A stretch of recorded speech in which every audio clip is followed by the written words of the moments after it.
Unfortunately, some members of the media use their platforms to push their own personal bias. To push their own personal bias and agenda to control exactly what people think. This is extremely dangerous to our democracy. Unfortunately, some members of the media use their platforms to push their own personal bias. To push their own personal bias and agenda to serve our Treasure Valley communities, the El Paso, Las Cruces communities, Eastern Iowa communities, Mid-Michigan communities. We are extremely proud of the quality, balanced journalism that CBS 4 News produces. But we are concerned about troubling and irresponsible, one-sided news stories plaguing our country. The sharing of biased and false news has become all too common on social media. More alarming, some media outlets publish these same fake stories without checking facts first. The sharing of biased and false news has become all too common on social media. More alarming, some media outlets publish these same fake stories without checking facts first. Unfortunately, some members of the media use their platforms to push their own personal bias and agenda to control exactly what people think. And this is extremely dangerous to our democracy. this is extremely dangerous to our democracy. This is extremely dangerous to our democracy. This is extremely dangerous to our democracy. This is extremely dangerous to our democracy. This is extremely dangerous to our democracy. This is extremely dangerous to our democracy. This is extremely dangerous to our democracy. This is extremely dangerous to our democracy. This is extremely dangerous to our democracy. This is extremely dangerous to our democracy. This is extremely dangerous to our democracy. This is extremely dangerous to our democracy. This is extremely dangerous to our democracy. This is extremely dangerous to our democracy. This is extremely dangerous to our democracy.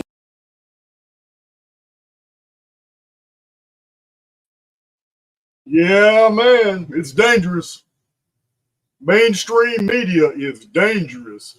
And about 80% of alt media is dangerous too. But there's a few of us still out here that are going to try to give you the business like it is. And I'm bringing one of them onto my channel. We don't agree on everything, and we don't have to. But Jordan of WatersAbove has shown throughout his career on YouTube that he's going to tell it the way he sees it. And a lot of times he's going to back that up. Now he's involved in some things I don't know anything about. I don't know anything about the markets or anything, but we've developed a friendship. We met through Logan of Decode Your Reality. And I want to introduce my guest without further ado. Many of you know him, but Jordan WatersAbove has been welcome on my channel 2 or 3 times, and I've been on his. So I'm going to go ahead and bring him in right now. I'm pretty sure the audio is good. Nobody said anything. How's it going, brother?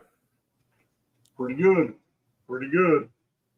I think me and you getting together is extremely dangerous to the cryptocracy. It should be dangerous to the democracy because we're not a democracy. We've been a republic from the very beginning. Yeah, it's some shady SOBs that are trying to brainwash us into believing we're a democracy. I was just thinking, like, imagine what it's like to walk up to a news studio with a resume and be like, I want to work here. Like, what goes through you? Where's your consciousness at, if that's like even a desire for you? Because it's not the first time I've seen that synchronicity like that. I've seen so many people pull up those examples of news all over the country, even all over the world, especially during C-19. I remember that there were so many times where we were seeing those clips. It's like, what's going on, man? Yeah, well, I mean, 9/11 woke me up. I was in prison, and I was able to go from cell block to cell block to cell block because of the job that I had at the time. And it just shocked me that ABC, it was the first time in my life I even thought critically about something in the media.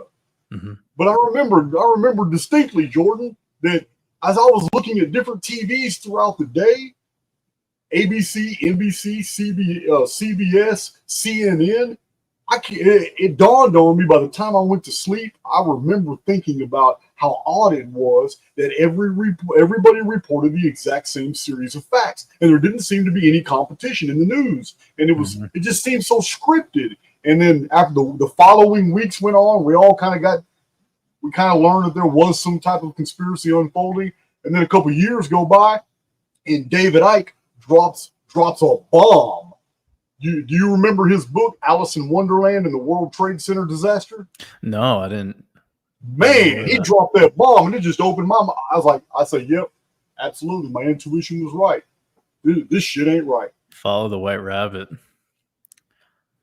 That's pretty crazy. Actually, I don't know if you've ever asked your audience, but I remember when I first created my channel, I decided to ask the audience what was their first red pill moment. I just used that to kind of get the conversation going.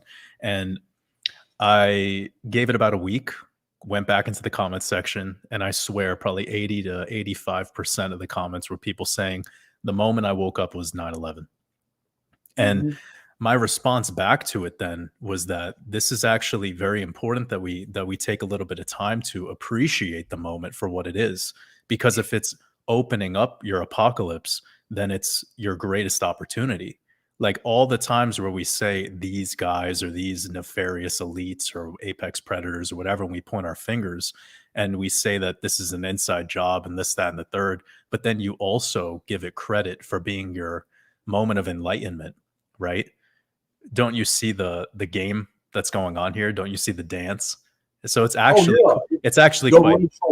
it's quite beautiful in that way, because it was your greatest opportunity. It was the moment where you finally saw it for what it is. And of course, initially when one is stuck in duality consciousness, it's typical to point the finger at these are the bad guys and these are the good guys. But if anything, it was the bad guys doing bad stuff is what made you more conscious. It's what made you more aware to the way that this simulacrum is operating and the reality that we're faced with. It's a beautiful thing.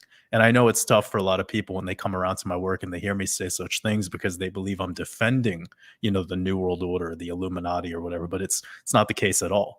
I'm just trying to make people be a little bit more cautious with the way they spread their hate to specific groups of people that they've also never met. They've never shook hands with. They have no idea if they're even evil. I believe that most of the people that their name or their face, they're actually just a sock puppet. They're being used and they have a handler. So if you think the people that you can name have power, if you think the face that you're able to easily recognize as somebody with power, it's time to wake up. Like the real power hides in the shadows. Oh, I agree 100%. As a matter of fact, I just saw a post this morning, kind of got a chuckle out of me.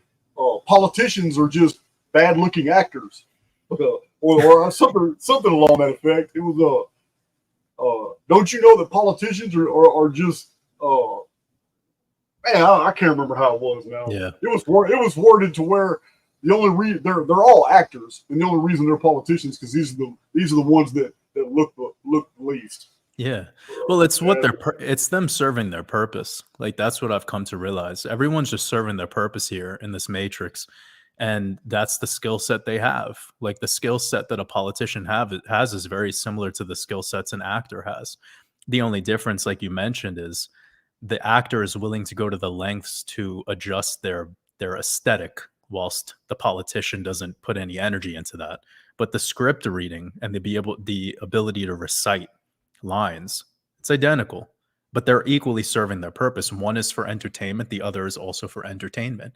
I just think sometimes people take it a little too seriously, like some people are taking it so seriously, and it's quite interesting to me how I see often in the so-called truther communities, people losing their minds over the narratives going around Trump, Biden, Republican, Democrat, CCP, Russia.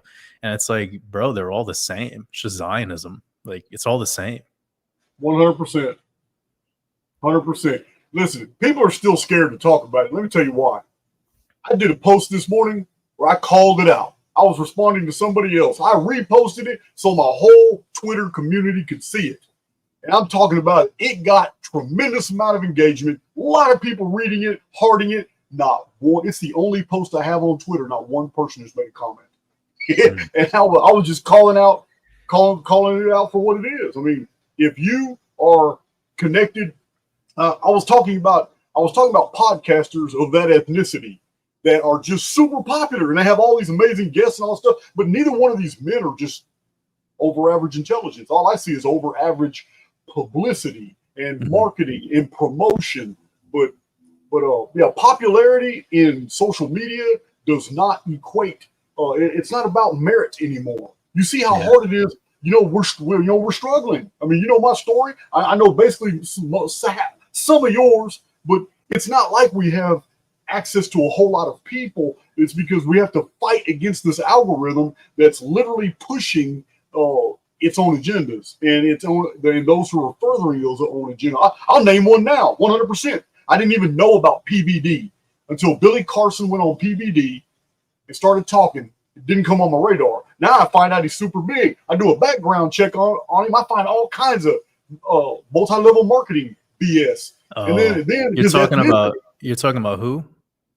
Bet David, whatever his name is. Oh yeah. So I listen to some of his podcasts while I'm in my little wood shop doing things. When I'm doing chore, I'm doing things that are hands-on, and I'm listening. I'm like, wow, these podcasters that are way up there got over 1 million subs. I have not heard one yet that has a modicum of intellect.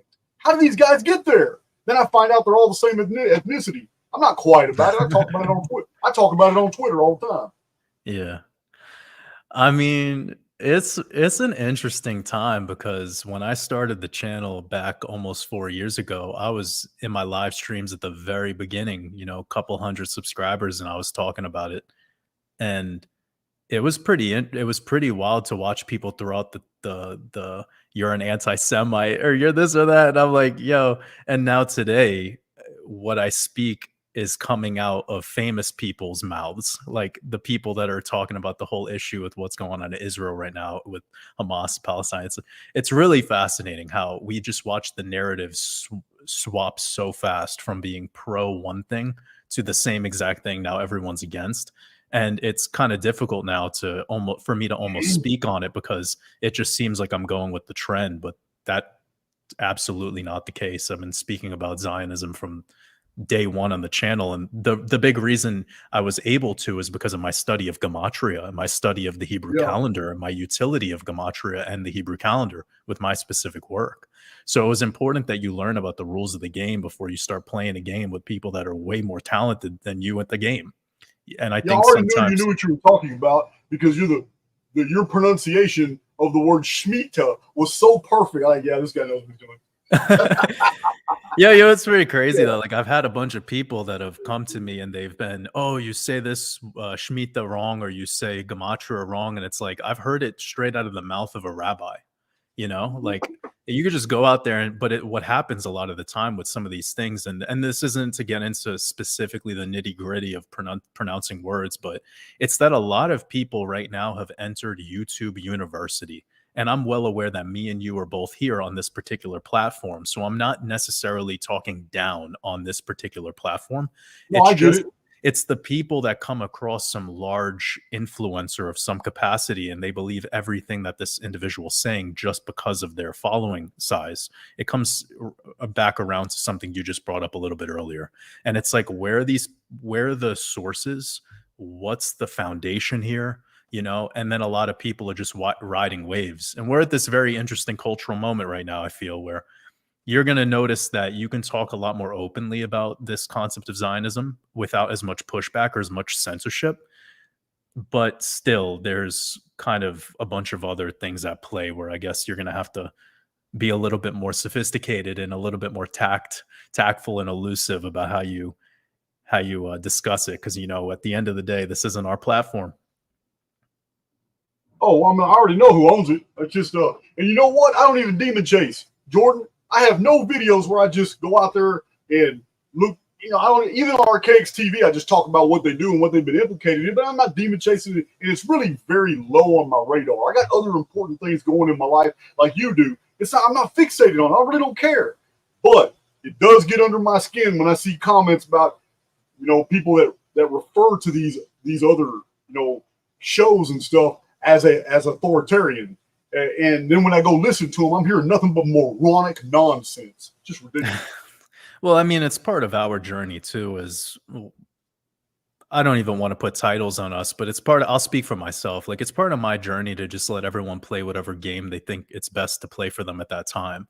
I get it, man. Like I see that there's this ongoing battle of who's telling the truth, and I gotta just say, probably even before I initially had the first conversation with you in private, where we called up and we talked for about maybe even 2 hours before we did our first podcast. Like, I've opted out of the competition mode here on social media. I think there's this warrior inside of me. I know it's why I'm not obedient. It's how I've gotten to this level I am today. But I have to be very careful about where I pour my energy in at this stage of the game. Do I want to put it towards battling, other YouTubers, truthers, social media influencers, whatever? Or do I want to channel that energy into serving my purpose? And every time I redirect that energy into my purpose, it becomes more useful to the people that are gravitating towards my message and my vision. And that's the ripple effect. Yeah.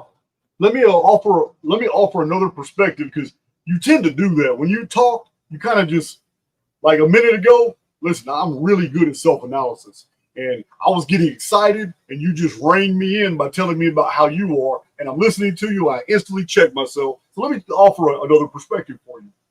That perspective is that these people don't care what we say about them. And that shows their position of strength.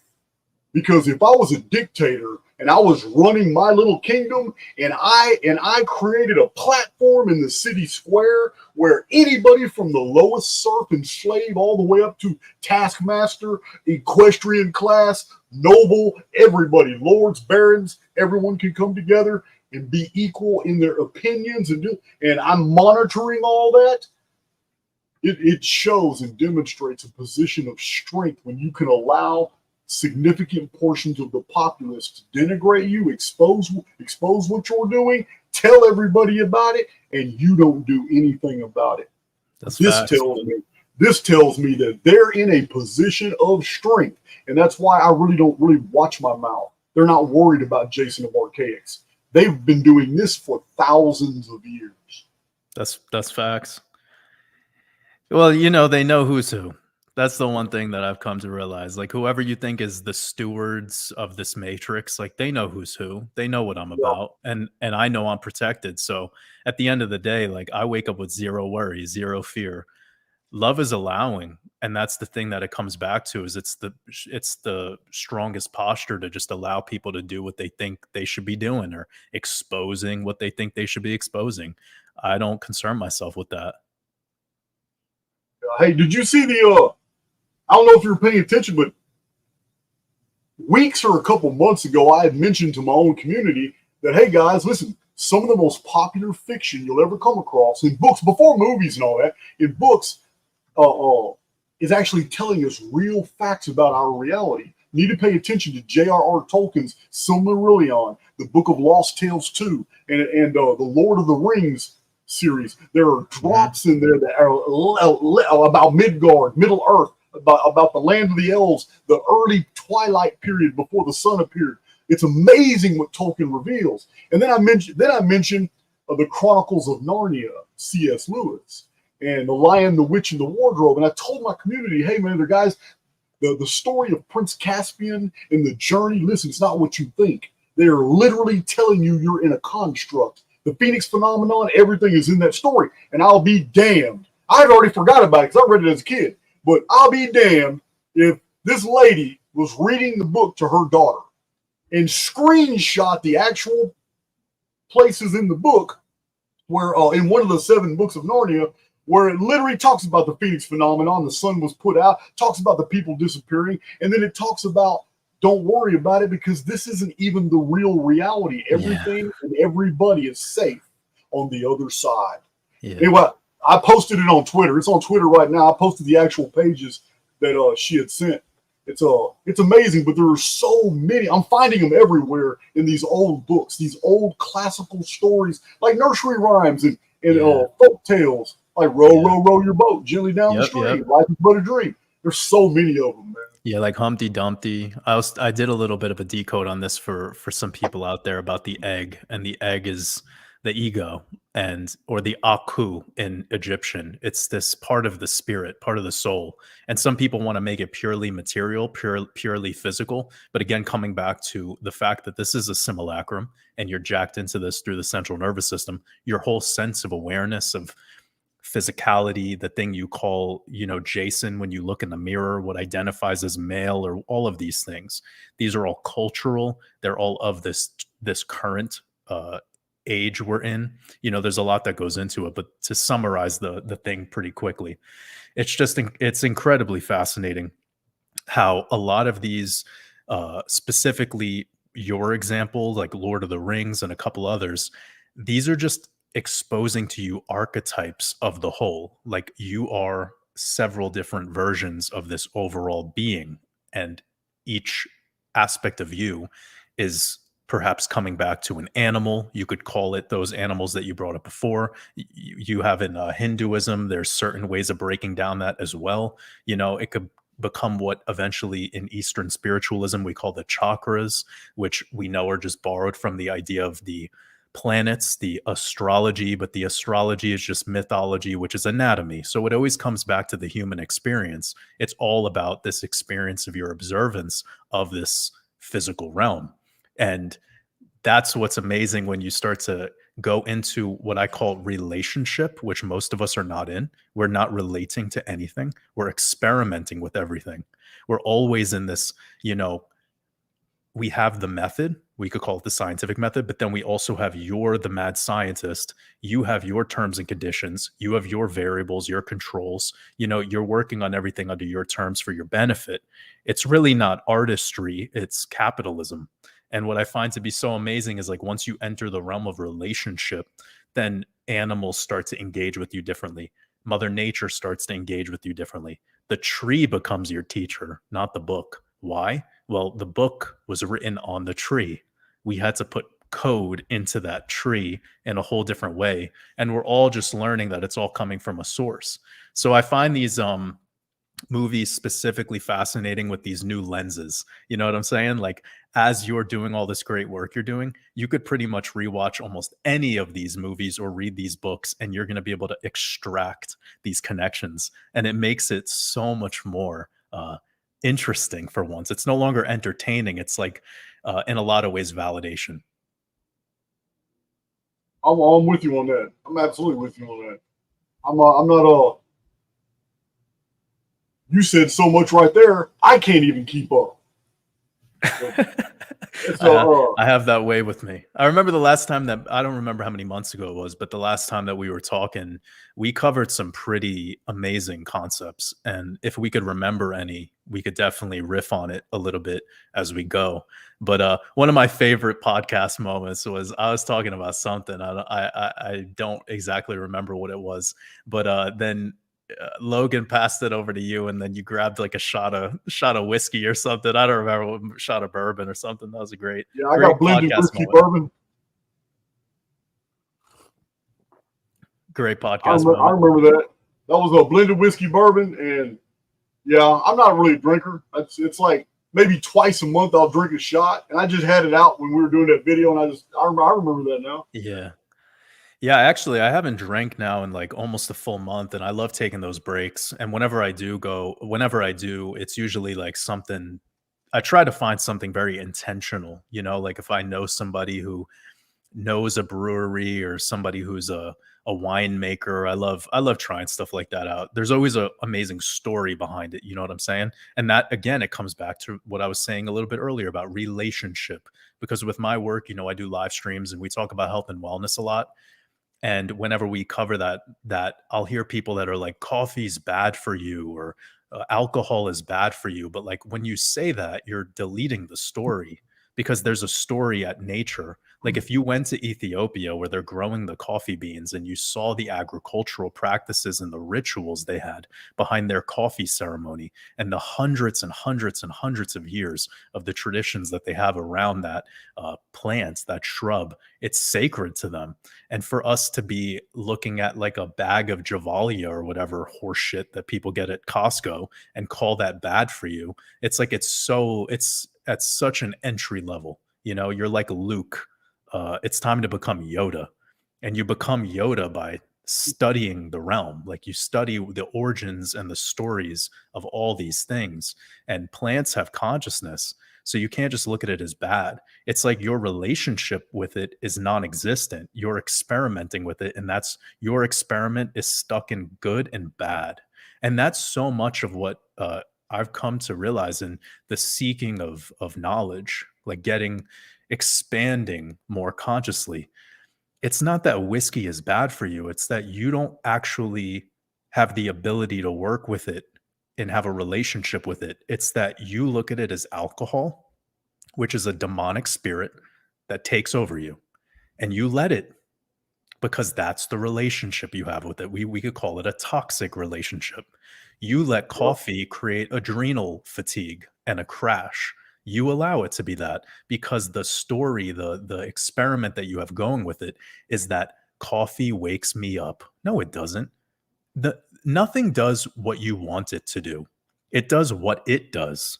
You don't go outside and say and complain about it raining, and that changes the situation. It's gonna fucking keep raining. You just have to be okay with that.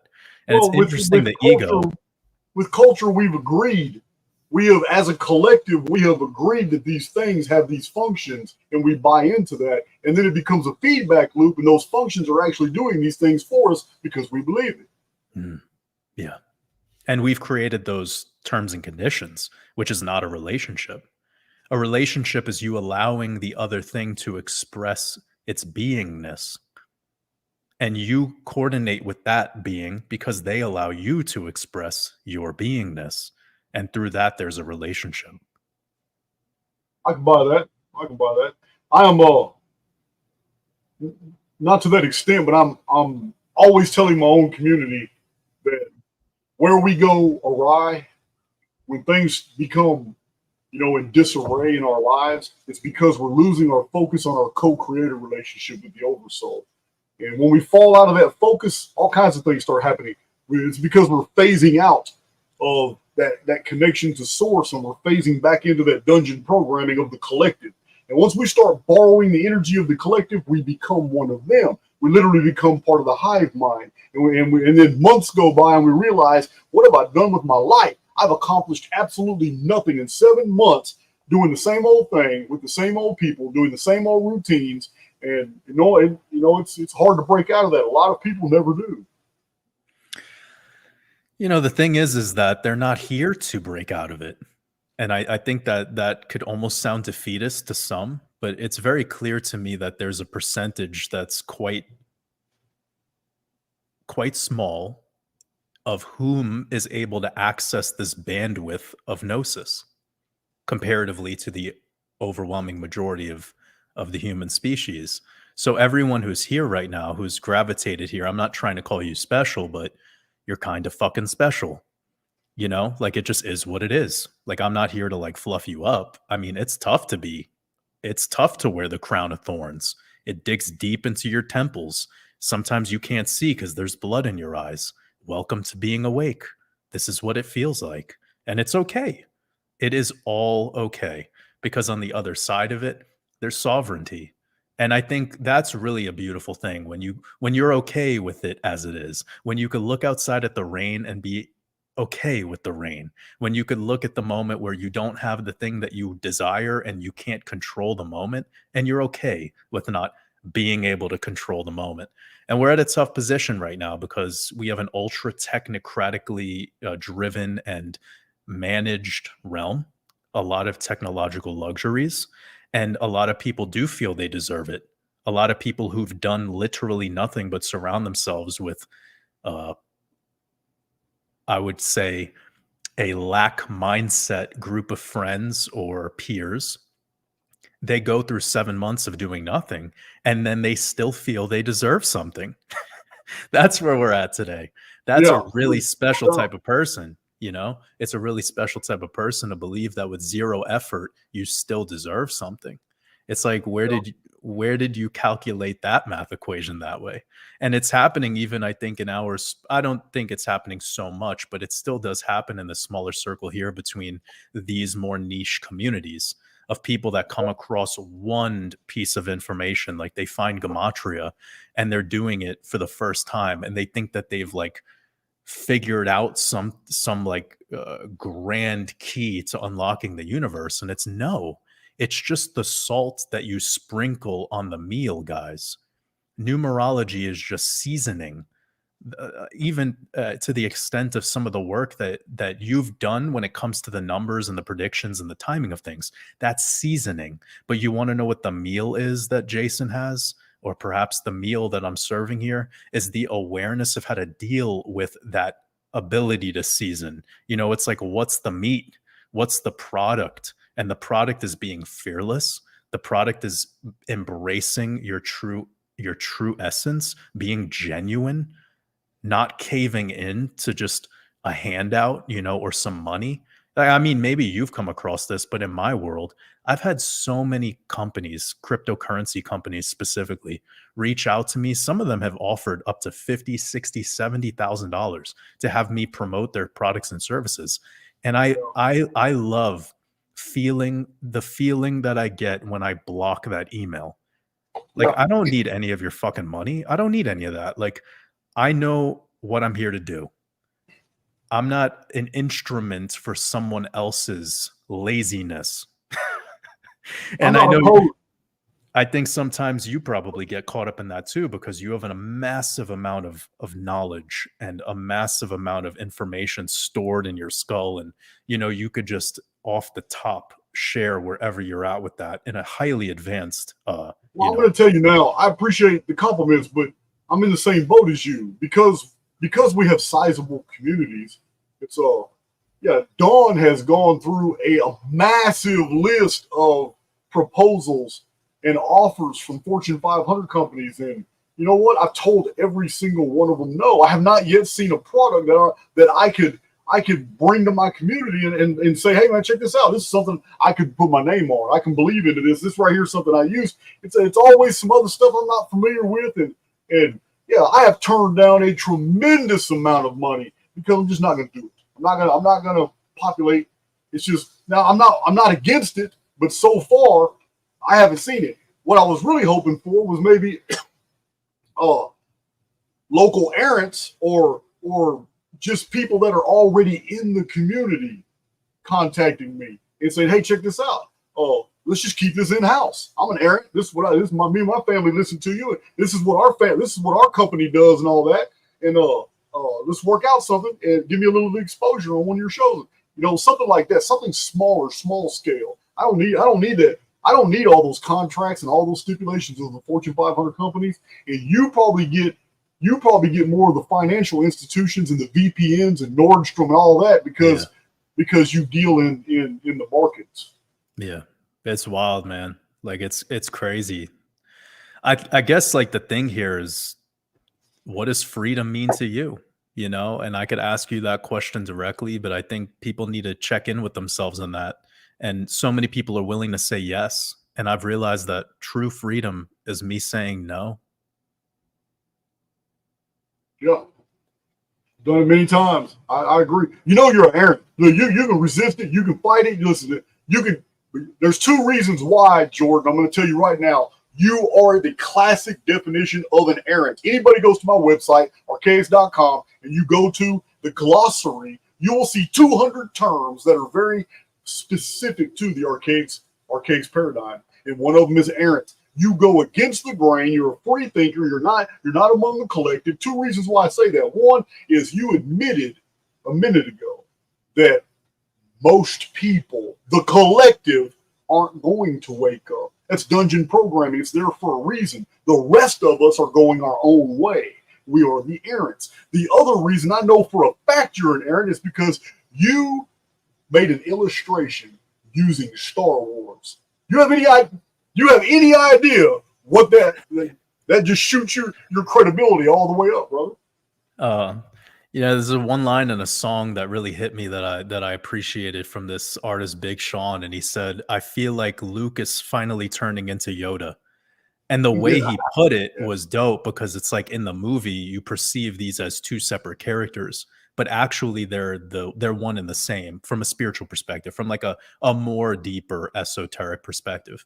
It's that they're one and the same. Like we all go through that, being a youthful carpenter, if you will, and then we learn how to make some stuff, we learn how to create, we learn how to engineer, and then we finally make it to the way where we're wielding the sword, and then we're just so good with it that we don't need a battle anymore. What's it worth continuing the battle? And that line I really loved. I feel like Luke is finally turning into Yoda. It's a bar. Yeah, well, we were talking about earlier what really woke us up. 9/11 was just the beginning of my journey. I was still steeped in Southern Baptist Christianity, even back then in 2001. Oh, really? I had no idea. Oh yeah, I was born. I was raised into it. My mom was the head of Mercy Heart Ministries. 5 times a week, I had to go to church. I was raised in. I was the only boy in an all-girls choir. I was raised and I rebelled. And most people know my story that have been following me from the beginning. I've got some very personal videos where I talk about my childhood. I even show pictures of my childhood before I went to prison. I ran away from home at 15 years old because I had had enough. I wasn't going to church one more time. I was done.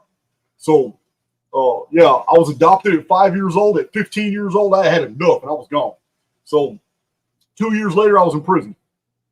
Anyway, I have this Southern Baptist upbringing, and it came back out in prison. And I don't have much to do, so I'm reading the Bible. I'm reading the Bible, and I'm starting to study it. I'm getting into it. I'm reading all these Bible commentaries, and now I'm reading Bible dictionaries. I'm doing all this research, and yeah, by 2001, 9/11, I was still there. That began my awakening, but it did not wake me up. Did not wake me up. I'm going to say right now, it's 2020. 2020, it was my quantum leap. In Star Wars parlance, 2020 was Order 66. When Emperor Palpatine had let go that order, he said, hey, Order 66. And all the stormtroopers in all throughout the galaxy and all the star systems, the stormtroopers instantly had their programming switched and they began killing all the Jedi. So Order 66 to me is when we had 2 or 3 plane crashes that all happened in the same year, killing off all these cancer specialists who were talking about the dangers of a new vax that was about to be released. And they all die in all these plane crashes. Next thing you know, we have Operation Warp Speed, and we have a reason why the public is being pushed to take this needle. So I'm like, wow, this is crazy. And I was doing my YouTube videos during all of this, Jordan, and I was doing date sequence, predictive analytics. I was getting deep and doing isometric projections. And listen, that's what woke me up. It literally shocked me awake because I'm doing videos at night, but I'm contracting by day. And I watched Texas get locked down. I've never seen anything like it. But I worked every single day because residential contractors were essential workers. Mm-hmm. So Big John and I and JR, who goes out on my meetups, we were getting in my van and we were going to do jobs. We were working. We weren't locked down. We were making money every day. Then I was coming home at night doing videos, trying to build my YouTube channel. So that's what woke me up, seeing how propaganda can literally shut down the world. Yeah, you're an observer. Like a lot of the time we realize that it's all just observation. And whilst you observe, you see what you want to take part in, you see what you'd rather avoid, and then you move accordingly. Like how to maneuver in this rat race, in this maze. I think that all these 2 particular examples of 9/11 and which I kind of like want to just start calling it 7/11 because the coding is ridiculous in that. I talked about this a lot in my work, specifically with numerology, because you have September prefix with septem in Latin is 7. It's actually 117 written internationally. It's the 117 because you have Tower 1, you have Tower 2, that's Yakin and Boaz, that's 1-1. Then you have Building 7, that's your 117, and then all that energy goes into the pentagon, the pentagram. So it's just a occult ritual, right? A literal magic ritual. But anyways, just a side note. Getting back to this, on the other event that was quite recent, the C-19 thing, it's pretty powerful stuff. And to get into the dates, we had it kick off officially by the WHO on March 11th of 2020. But actually the first day of the pandemic in the US was Friday the 13th, just 2 days later, March 13th. And what's kind of tying a little bit of my work in, and then I want to hear your thoughts. We are currently in a solar cycle, and we'll be moving into the start of a new lunar cycle on March 13th of next year. So we have a lunar eclipse, a very powerful lunar eclipse in March on that specific date of the 13th. And that right there is a very important date to consider for, I'm not saying it's going to be like a C19 round 2, but it will have the numerology significance. It'll be tied to that particular time of the year where the sun is finally moving into Pisces in the actual sky, utilizing sidereal astrology. And that's your time frame of the restart, of the reset. And it's very clear when you study even modern history, September and March are the 2 key months of where we have these big pivot points of energy. So I kind of see that things are going to be as wonky as they've been lately, of course, throughout this election cycle. But then this is all just smoke and mirrors. It's a distraction. Look here, don't look here. But it's really that October eclipse that's coming up next month. That's big on Rosh Hashanah, because we have that solar eclipse literally on Hebrew New Year. And then What day is that? So Rosh Hashanah is October 2nd through 4th, and the solar eclipse is October 2nd. So this is a super important Hebrew New Year, everyone who's tuning in. Like, this is massive, okay? October 2nd through 4th. And then we have the start of this lunar cycle in March 13th. Getting back to the thing about this like awakening experience is it comes in waves, right? Like, I know you've talked a lot about these seals being broken, and I believe that these seals are breaking individually too. Like, if you're one of these few that have access to this bandwidth of gnosis that I brought up earlier, well, then get ready for several dominoes falling in your holistic apocalypse. You were born into this place, right? For a reason. You're here to do damage. The whole purpose of you as you turn from Luke to Yoda is crisis management. One of the best things that Ronald Reagan ever said. Like, you're here for crisis management. Like, the reason why me and you are doing what we're doing is not to scare the shit out of people. It's not to push fear. It's not to fearmonger. It's quite the opposite, I believe. Me and you are allies in the goal or the vision of revealing truth, which, again, the truth sucks, but the truth sets you free. And then also sharing the truth in a way that gets people to be fearless. At least I'll speak for myself. Like, no matter what the fuck happens on the world stage, I don't flinch. I don't get worried. I don't buckle. I just move into response mode. You can react or you could respond.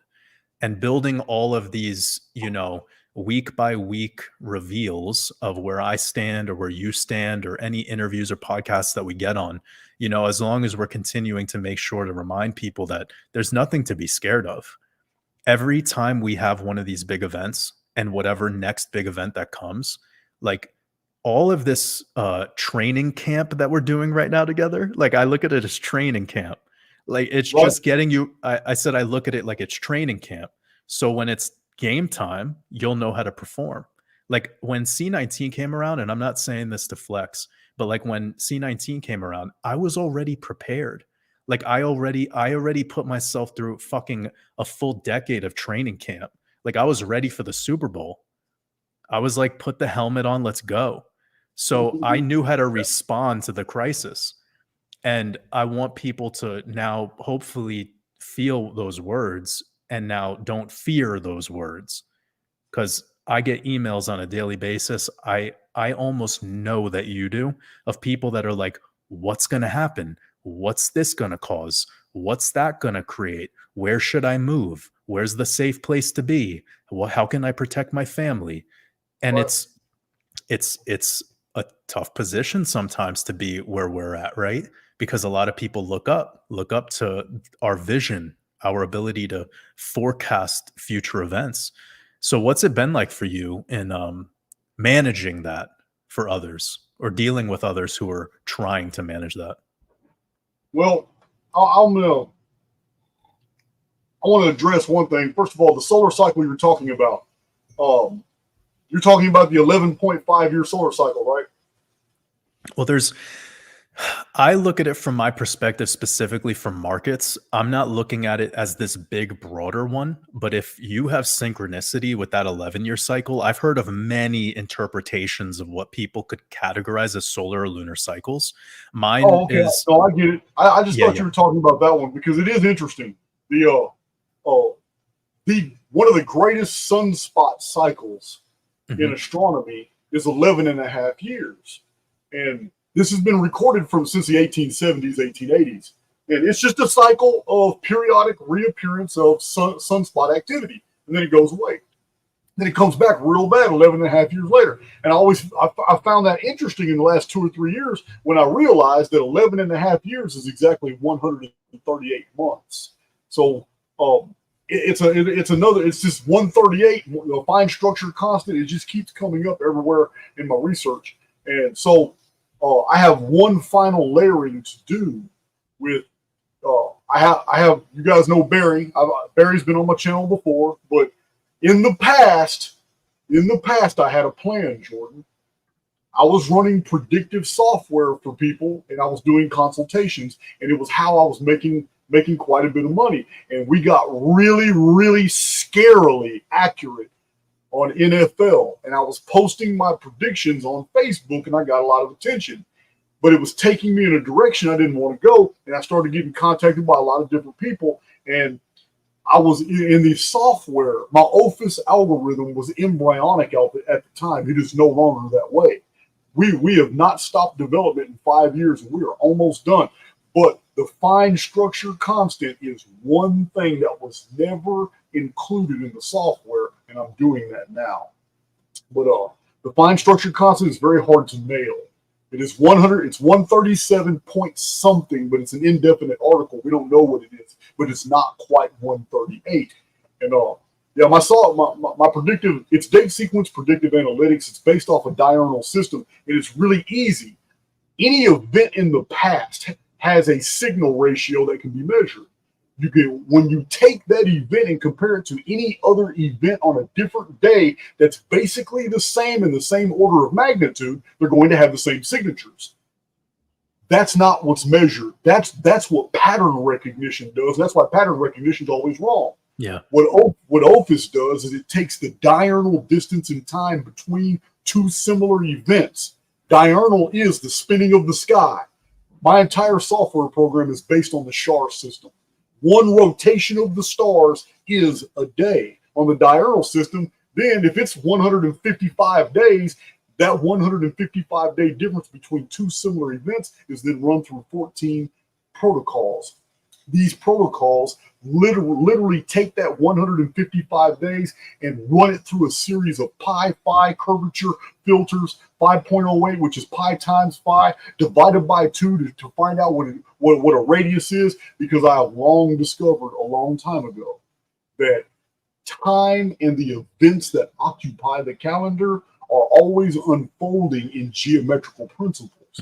So we had done these amazing predictions on NFL that defied all logic. When all the experts, I used to show the charts of the experts, and then I used to show. There's people in my chat that remember this. This is like 4.5 years ago, and I only posted them on Facebook, and it was I had these what was it, the NFL, the 12 NFL experts. And back then they had the Vegas Pick'em algorithm. They don't do that anymore. We beat the hell out the algorithm every week. But I would show all the track record for all the experts, and I would show OPHIS in the final column, beating the crap out of them. But the problem was, and we think we fixed this now, but the problem back then was the pattern break.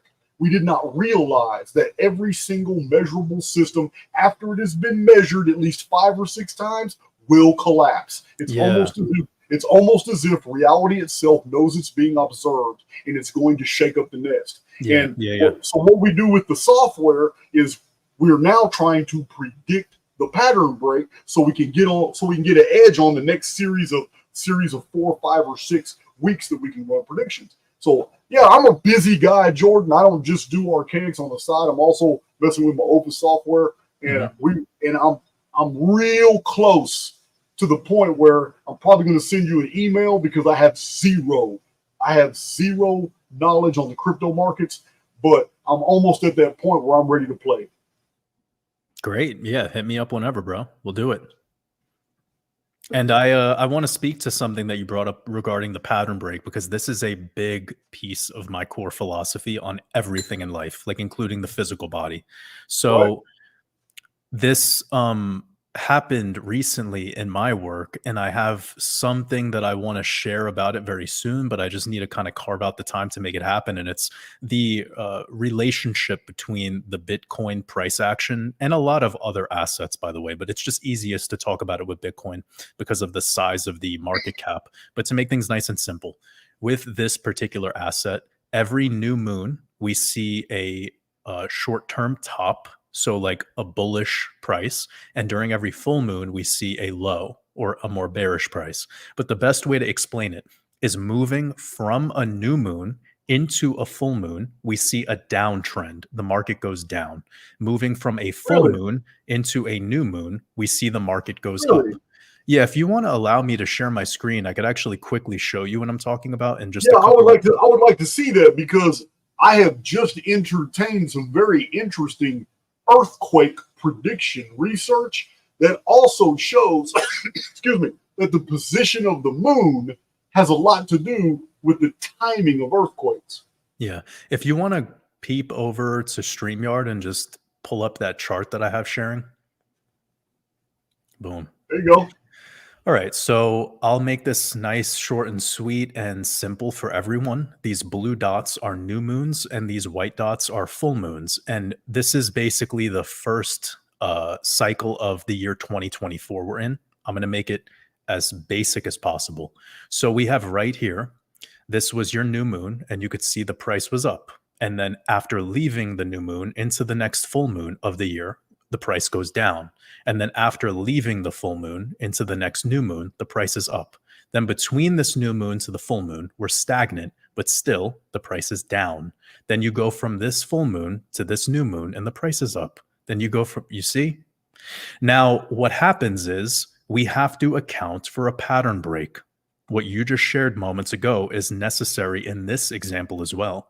And there's a big reason to it, and it's because of eclipses. So let me show you really quickly the power here of this whole, kind of eclipse theory. This is something that it would be easier to show you on an actual chart. I don't know if I have it prepared right now to pull it. Oh, beautiful. So I could just show you right here on this custom chart that I made of the relationship between the solar cycles and the lunar cycles, so you could get a kind of an idea. So here, this dotted white line, if we were to look with everything turned off, was the market low. And it also happened to be on the last lunar eclipse of a lunar cycle. So during this phase, the market is incredibly bearish for the couple of years that we're in a lunar cycle. Then we move into a solar cycle, which I have marked green just to make it visually simple. But look at this moment right here. From this solar eclipse on October 2023 over to this solar eclipse, the Great American Eclipse that formed the X over the state of Texas. Look at the relationship between Bitcoin's price action from this eclipse to that eclipse. This was an incredible move. We're talking about 170%.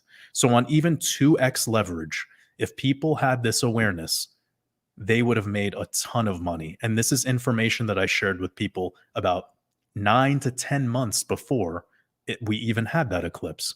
So I've simplified now why the energy of the market is the way that it is, not only on smaller time frames, but also on the much larger time scale of looking at it based on the solar and lunar cycle. The initial tutorial was talking about new moons and full moons, which make up the smaller month-to-month swings. But getting back to the pattern break thing, which is so fascinating, and it's something I want to talk about more, is because you can see over here was the solar eclipse, Great American Eclipse. It's a new moon. We traded into the full moon like normal, kind of choppy. Then we have this new moon over here in June. We're up again. Then we fall. And then after this June moment, we were having a really strange relationship with the new moons and the full moons. It almost seems like they've effectively sort of flipped. And now there's this pattern break. And I also realize the same effect happened over here at this stage, which was also leading up to the October solar eclipse. And we're moving into the October solar eclipse soon. And we saw the way that this market behaved after it. So I'm not here predicting that the market's just going to shoot up in a straight line after the October 2nd solar eclipse. But I have plenty of data over the last decade, pretty much covering the entire Bitcoin chart since its genesis, that shows you its relationship with bull runs, bear markets, everything from 2-year cycles to 4-year cycles, and then getting down to the month to month. Now what I'm really dialing in is the utility of Mercury retrograde. That plays an effect to get a little bit of astrology mixed into it. There's also numerology and gematria here, but I'm trying to come up with the most simple system possible that I could teach people with, so they can plug it into whatever softwares or the type of predictive analysis softwares that they're building, so the people that you're working with or the people that you're coordinated with, have them reach out to me whenever you're looking to get into that sort of stuff and put some focus on the markets. And I would love to collaborate on that, because I think more people need access to this stuff, but I'll be very quick in why I kind of don't want people to have access to this. And it's important what I'm about to say. Don't take it personally, but it's because you need to learn how this thing works in the hard way, right? Like, you need to learn the basics, guys. And I have so many times people want to come into something and just get easy mode. Like, they want to press the easy button. They want to buy some sort of predictive software that just does everything for them. And then you kind of become a buffoon. You become this like purposeless, useless, empty being who has no skills. I don't want to create skillless sheep. I want you guys to develop skills. What my favorite thing is, by the way, is when people move on from my work. I don't want to keep people trapped with me. I don't want to be anyone's daddy. I love when people are like, WatersAbove, he showed me some really cool things, and now I've moved on. I don't need people to stick around for my so-called predictions or whatever, or market analysis. What I love them sticking around for is maybe the live streams, maybe the interviews, maybe the podcast, the stuff where we talk about life. But I am a little worried. I got to interject because you got too much information. You're hitting me. Say, you're getting me all this. Hey, I got to stop you, man. I got to put you on the rope for a minute so I can talk, because you're speaking my language. I had no idea that there was any correlate between the moon and the markets. And the very fact that you have even isolated a period of time and demonstrated that absolutely shows that we are inside of a construct and observing all of this phenomena that we translate as the moon, that we translate as the markets. But to find the correlates and see that, you've done exactly what my Opus algorithm does. It literally analyzes events through the lens of an observer looking from the inside of a computer. But that computer is the sky. It is the stars. I have never even incorporated anything lunar into my algorithm, but now you're going to send me back to the chalkboard. Yeah, man. I mean, we're synced here for a reason, right? Like, everything is perfection. We may have to bring you in. I'm going to have to talk to Barry, and we may have to bring you in under NDE. What is it? No, excuse me, NDA, and discuss more of this, because I'm a little pissed that I never considered any relationship with the moon when I knew the moon was a part of the construct. Yeah, I mean, don't be, brother. I mean, it's all like we're all here, specialized in something to help each other, to be like the ingredients that are needed to make this whole recipe. I'm really I'm fascinated when people come over to my work, seeing similar explanations that I just gave you and your audience, and they still have doubt. That's pretty wild. Like, if you're fascinated by what I just shared, can I just show you one quick, just really go ahead. quick? So I'm not sure if you can see my screen. Can you? Yeah, we can see it. We all see it. Perfect. So this is the year of 2020, 2021. It's basically 2021 as a whole. Okay. This is where my kind of career on YouTube started, of sharing the WatersAbove material. And again, just a quick reminder, if you're, just joining now, the blue dots are new moons, the white dots are full moons. And the relationship is undeniable. You have new moon top, full moon correction, new moon micro top, full moon correction, new moon micro top, You could see how clean this is. I mean, we're talking within a couple days. Then an all-time high within 48 hours of a new moon, correction, and then right here, you go, what's going on? And the reason for this was because there was a lunar eclipse right here that started the lunar cycle. This brings bearish energy into the picture. Then if I show you this chart, you'll see the peaks that we have are always on new moons. So this new moon, man, it's a game changer when you know about it, because it could really make or break some important trading decisions for people. And I watched a guy.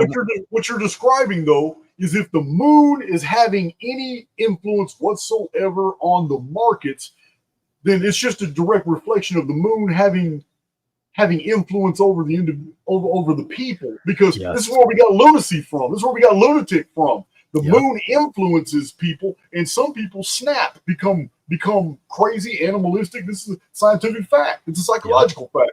Other people get really depressed. Some people get real horny. But apparently, a lot of people like to invest money or crypto.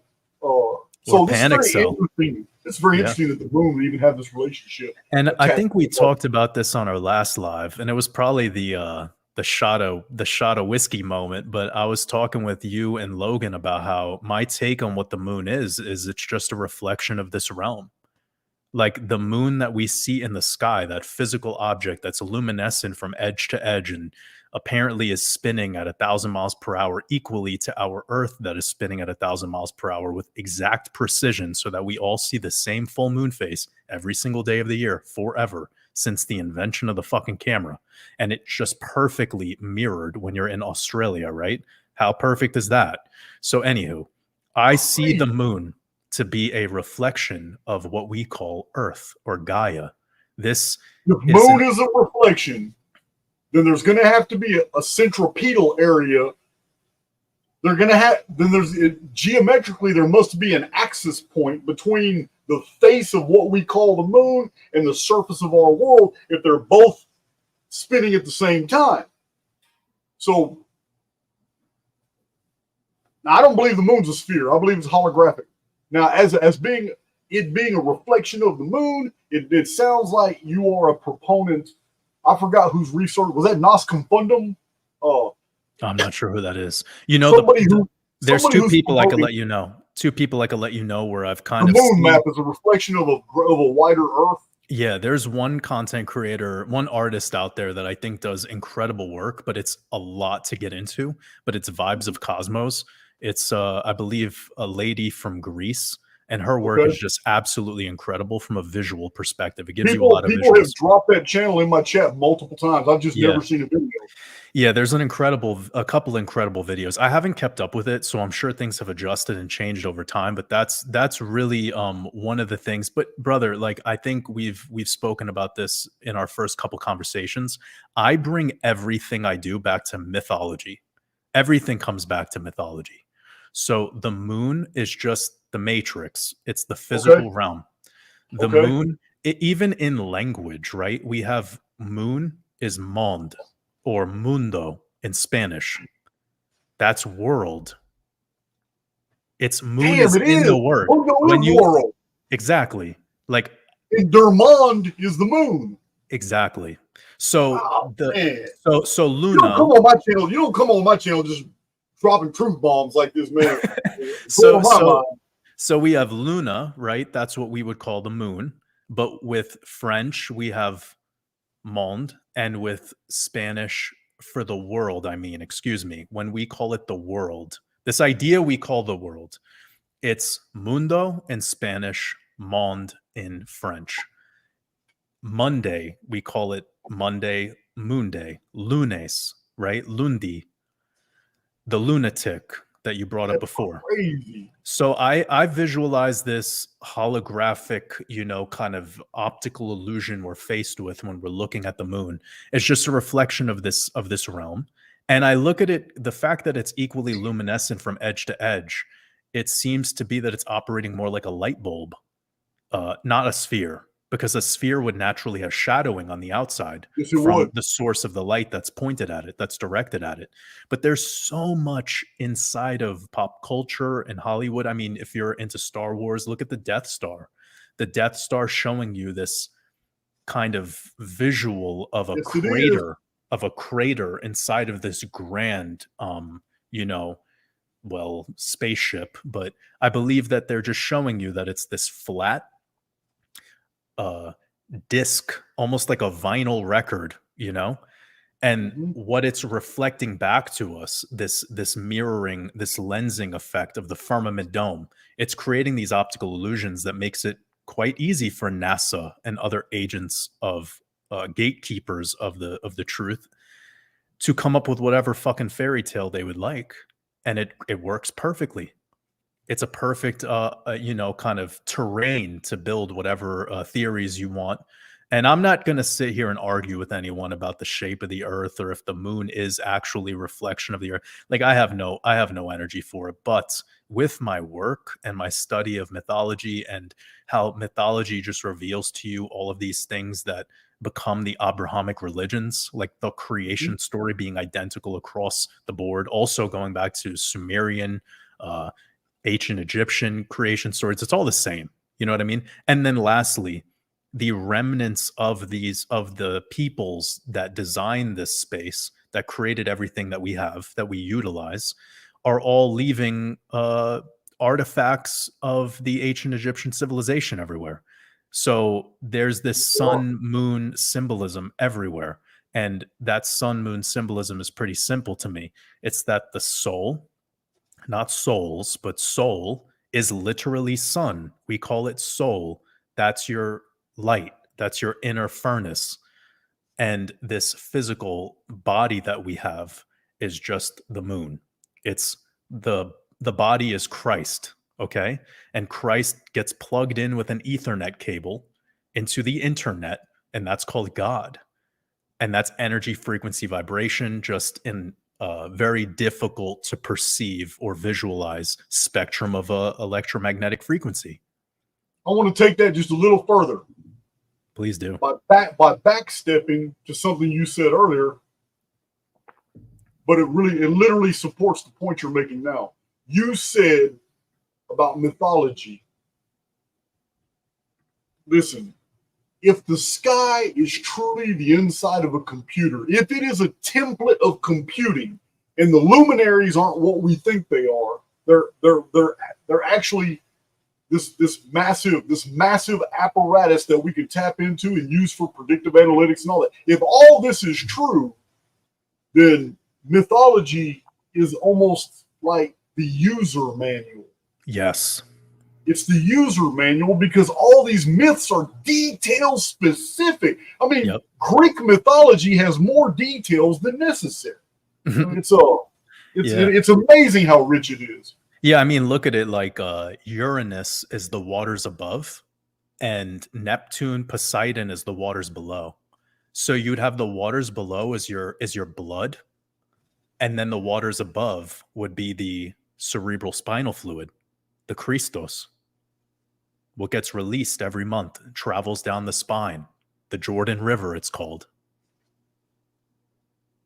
Everything about this realm is, again, coming back to anatomy. It's the human experience.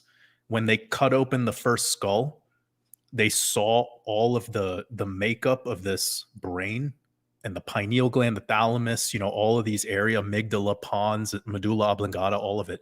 And the way that it works, the way that it operates, and the way the fluids move through it, no different than a car. Yeah.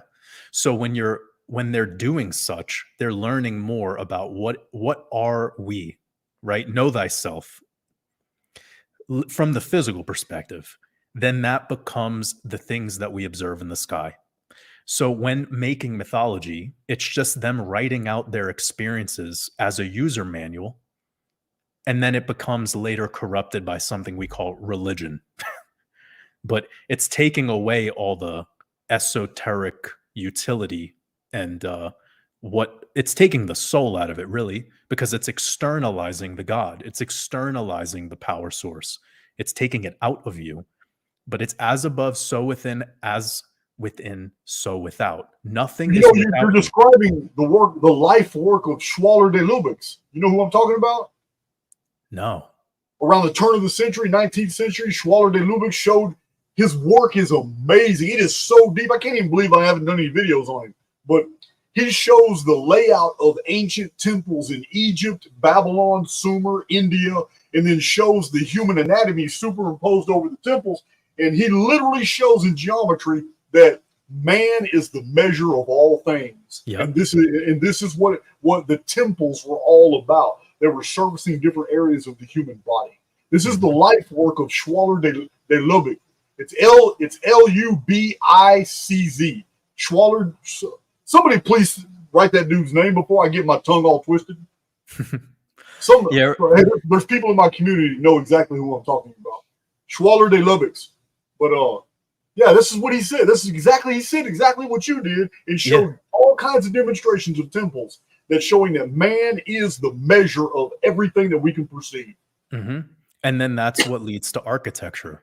So the grand architecture is actually where all the secrets are stored. You would never hide it on paper. No secrets could ever be on paper. Hey, you're speaking my language, man. Architecture. That's right. I call it chronotecture.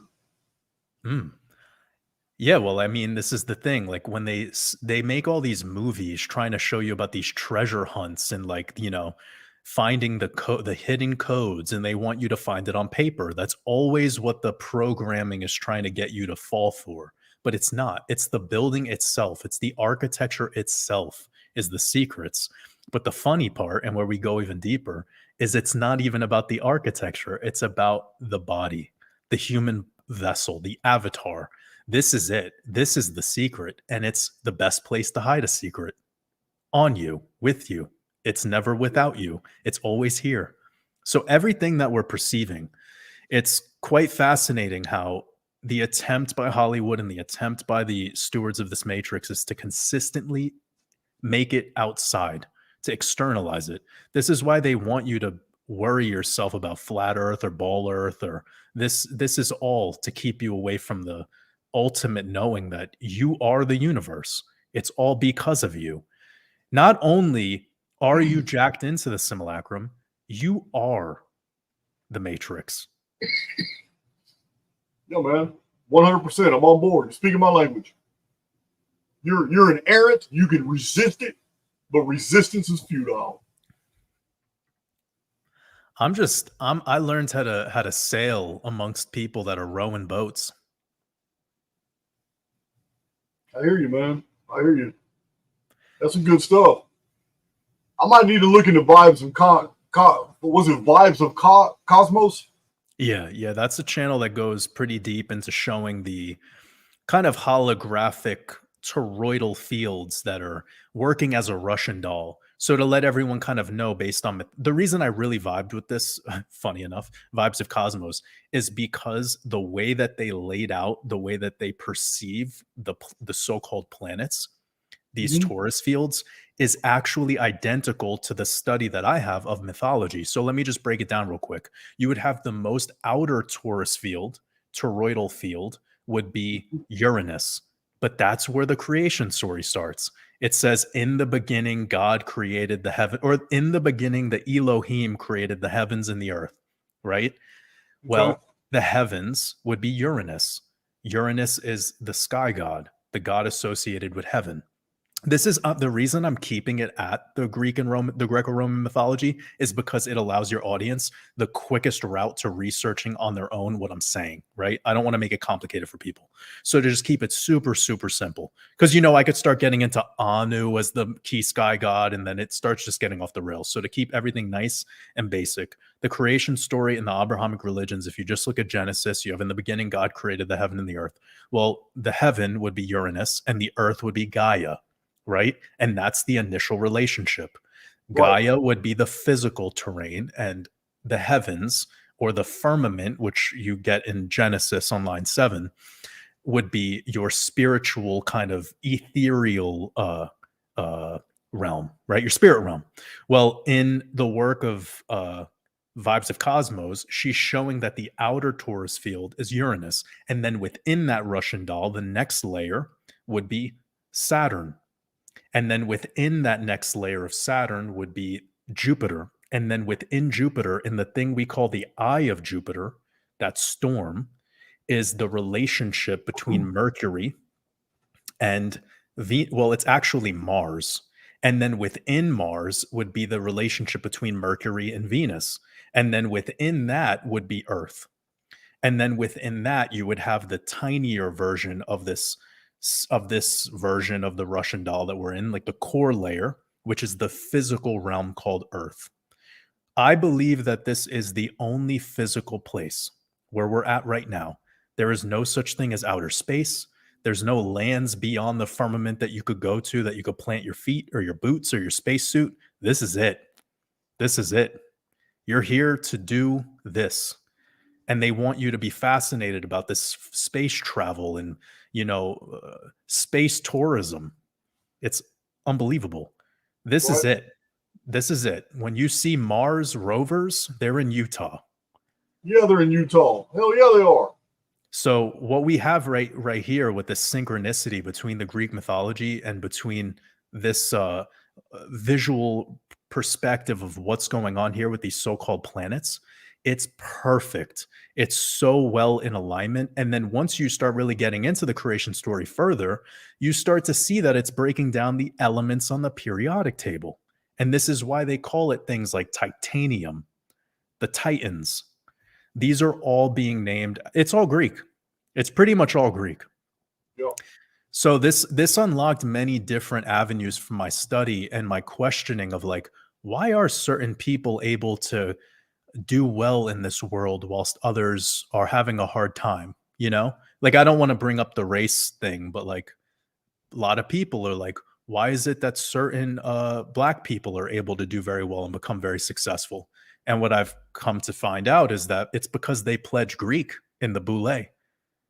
And you start learning about what the boule is, and the tenets of the boule is to be effectively copying Skull and Bones. It's a carbon copy of Yale's Skull and Bones, so-called secret society, even though we all know it, so it's obviously not secret.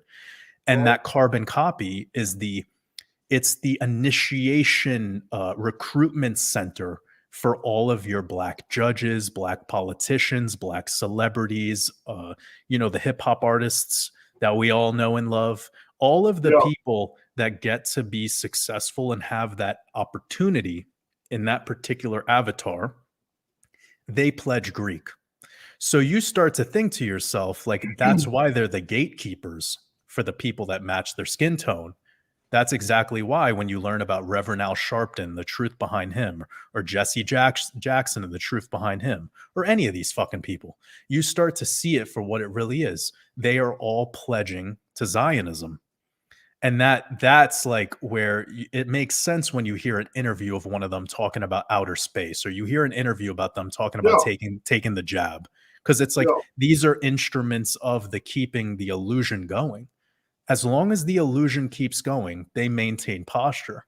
And for you to realize it for what it is, it would be the apocalypse for you, right? For the average person, it's this uncovering, and it's quite difficult because identity is a big part of it, right? If you put a lab coat on, or you put a military uniform on, or you put any uniform on, you now get to play the power role of whatever that uniform grants you.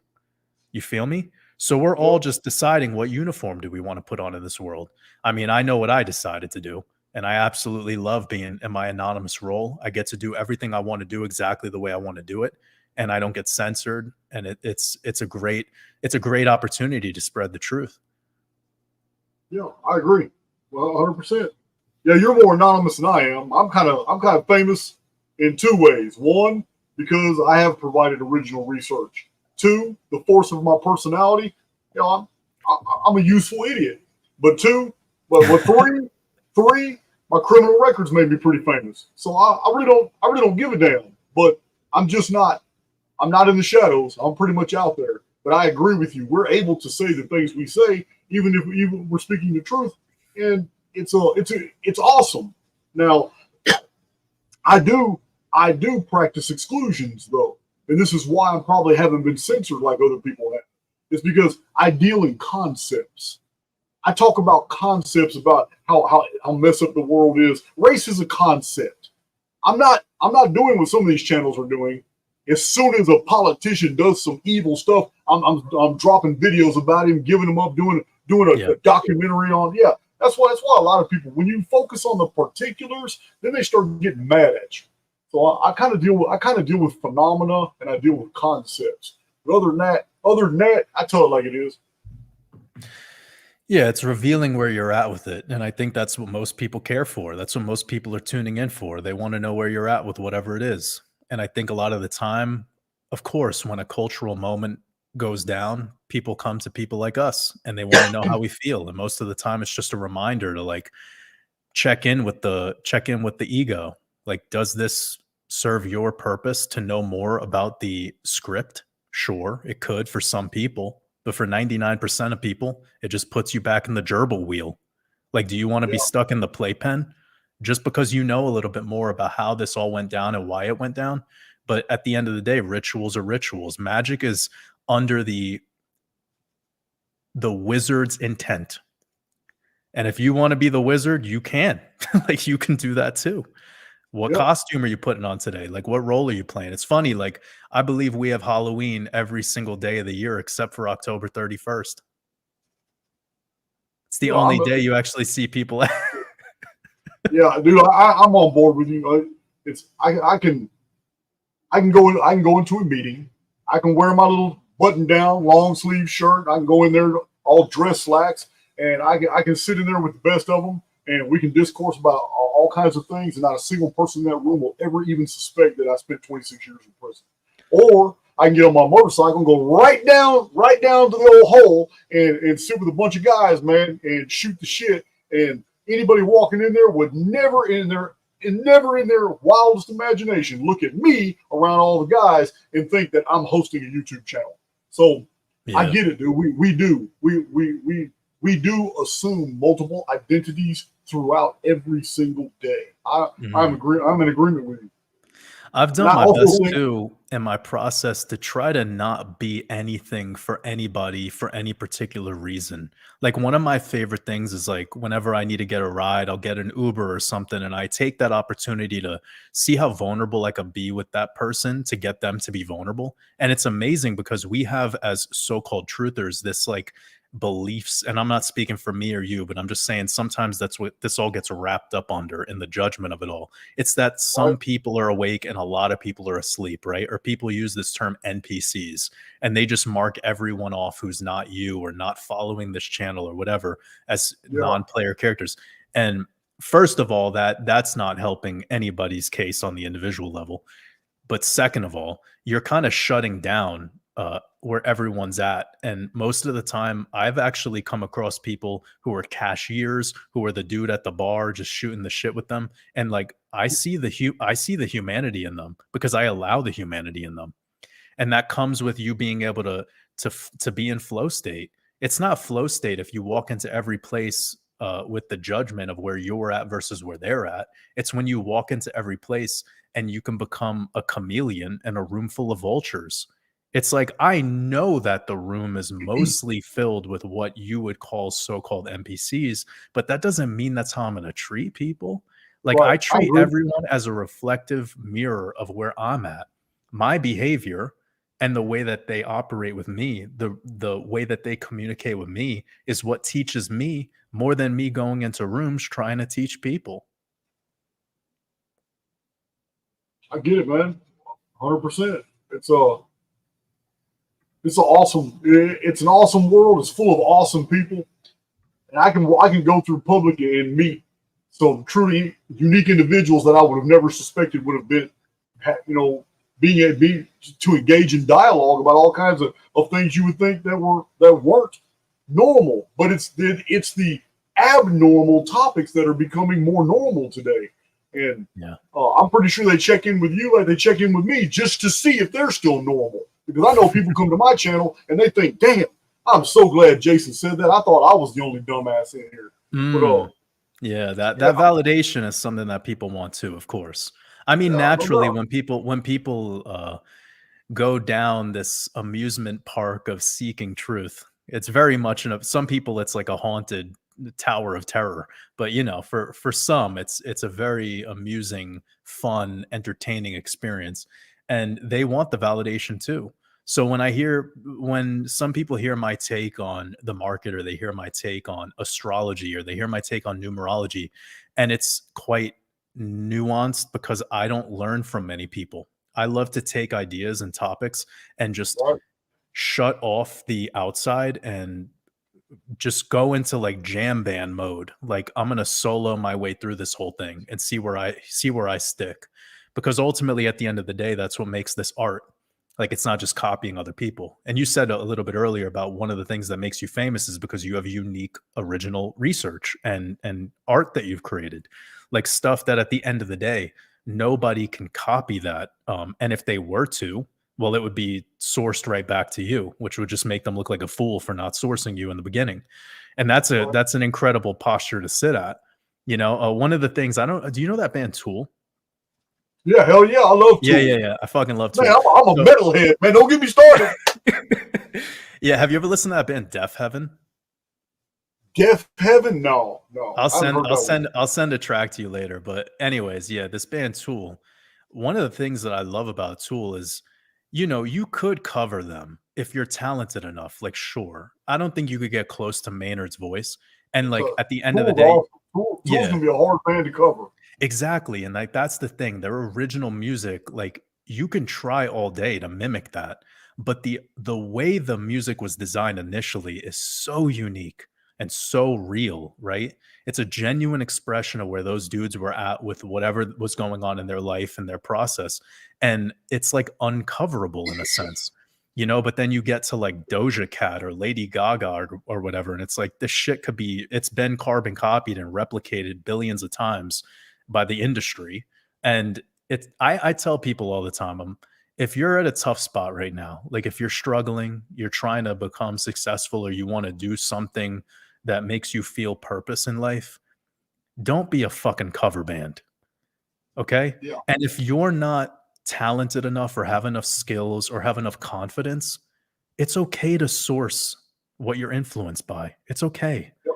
Give your flowers to everyone, even your haters. They are here for you at the end of the day.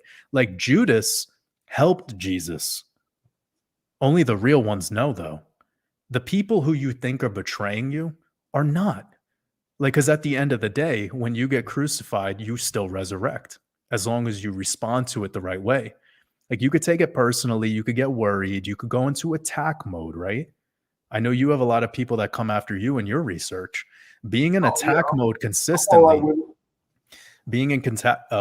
attack mode consistently takes you out of your creative flow. It takes you out of being Tool, being this creative, explorative force. And what it makes you is it puts you into that cookie cutter, expected, you know, kind of like warrior. And I think that there's so much more to explore in this experience. I wish more people would have conversations about the times where they were going through the problems and what they did to kind of break through them. You know, like, I'm sure you've come across those experiences, but look at what it's become on the other side. You have this incredibly successful channel. I think when we met, you only had like 30,000 subscribers. Now you have like 100,000 more subscribers than me. It's incredible to see the growth. And like, what have you learned in that process, going from where you were just a couple of years ago to now having well over 100,000 supporters? Is there any words of wisdom you could share, even with me, on what that experience has been like? I'm gonna tell you, my greatest strength through this journey. My greatest strength through this journey is practicing what I preach. If I'm giving suggestions or if I'm teaching something in a video, Jordan, look, I got a whole comment section right here of witnesses that'll tell you. I said over and over and over and over and over and over, I am showing videos where I am literally doing the very things I'm trying to tell my community absolutely work. Because we're in a construct, and once you know the protocols, there are things that you can do. There is behavior that you can adopt that will absolutely modify your reality. And if you get really good at it, you can even modify the reality of those in your inner circle. But you can't change the world.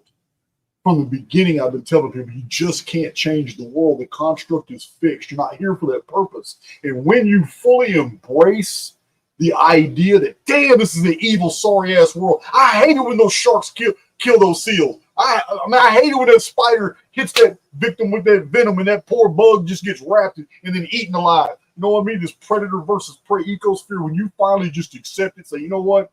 I can't do anything about that. But what I can do something about is I know for a fact I've seen this guy at the gas station 4 days in a row. I got a truck stop. It's the only thing close to my house. I'm way out in the country, and I know I've seen him there. And if I see him there today, I know damn well I'm going to pull out 220s and give it to him, and I'm going to walk away before he can even thank me.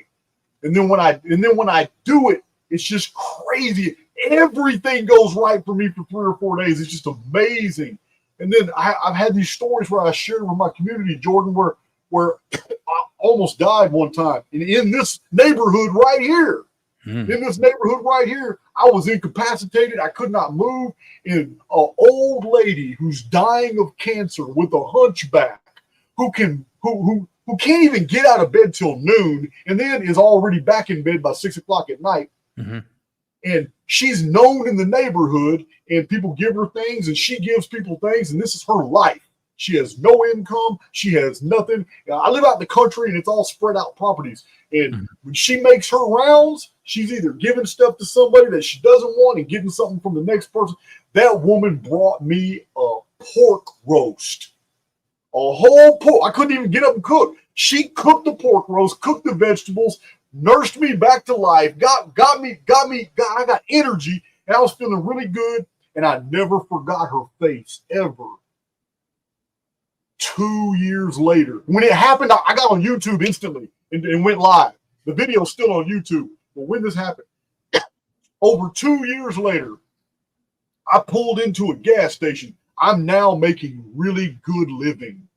I'm not struggling like I was back then, getting out of prison. I'm making a great living, doing what I want. I got a huge community. It's growing up, and I pull into it. This is over a year ago. I pull into the truck stop, the only one near here. When I pulled into the truck stop, there's a long line. I'm like, wow, why are all these people here? It's never like this. But I heard distinctly a woman mumble $2. And the guy behind the counter, a 21-year-old little kid, he tried to embarrass her. He said it out loud. $2? You want to put $2 in your gas tank? And the way he said it just really got under my skin. And then I looked and I saw the hunchback. I'm like, oh no. So I walked all the way to the front. I gave 220s and said, hey, she wants to fill her tank up in here. And she couldn't turn around and look at me. She's still standing there holding her $2. I remembered her from two and a half years earlier. And I paid for her gas. And then I walked her back to her truck. And she thanked me and all that. But it's like she didn't remember. She didn't remember that she was the one that almost saved my life. Brought me that pork. It's probably the only food she had. But brought me that whole half of pork roast, cooked it for me, cooked the vegetables, and then nursed me back to life. And it's crazy how I walked up on her right when she was in need. All she had was $2 and needed to put it in an old beat up ass truck. But we filled the tank. I've never seen her since. But yeah, man, I went off on a tangent. Sorry about that. No, I told this story back when it happened to my community. But that's what happens, man. There is a reciprocation in reality. And when we treat other people as souls and not just members of the community, we get that soul energy returned to us, not when we want it, but when we need it. Mm-hmm. Yeah, love is the most valuable currency. So when you give it, you get the return 10x more. Like everything is here to benefit you, even stepping on the thorns, even the Judas character, like I brought up earlier. Like everybody who's trying to dislocate themselves from the oneness of all are the ones that are stumbling and tripping the most. So when you have this feeling, this inclination to be useful, and you go with it, you like go with that intuitive spark, you see that it creates this ripple effect of incredible, circumstances to follow. And everyone's coded into your reality for a reason. Like I'm a firm believer of that everybody is coded into this reality for where I am at that moment. every relationship you have, even the heartbreak you've experienced or the loss you've experienced, it's all just here to sharpen the sword. Like, I look at this reality actually as that where like man is carving himself out of a slab of marble. And as you become more illumined to this oneness, as you become more in love with life, and I literally mean that from the spiritual perspective, when you start to allow life more, allow it to unfold as it is, instead of desiring to control every little piece of it or trying to disrupt somebody else's flow, right? Because you can do that. That plenty of people do that all the time. People become successful and then somebody starts attacking the successful person. Somebody starts to thrive, people start attacking the person who's thriving. It's normal, right? This is why I tell all the prepper people, be careful talking about your prep. Because if I were you, I wouldn't talk about it. If you have all these cans of food and all this water storage and gold and this, that, and the third, like, you don't need, move in silence is some wisdom here. Because when shit hits the fan, if you're somebody who's really worried about what's going to happen in the so-called future, then you're going to be the biggest target, the one who's prepared. Nobody prepares until the water is eyeball level. So it's very, very crucial to just move in silence, allow everything to unfold as it is, and take the signs. You know, like there's this sign that you exposed a little bit earlier about this person being at this gas station or whatever, you know, they're in need. That was your sign to be useful in that way. And when you went with it, you started to see its ripple effect. And there must be something going on in your reality in regards to the positive ripple effect because of what you've accomplished with this Archaix saga. You know, I mean, just in a couple of years watching this explode, it's pretty incredible.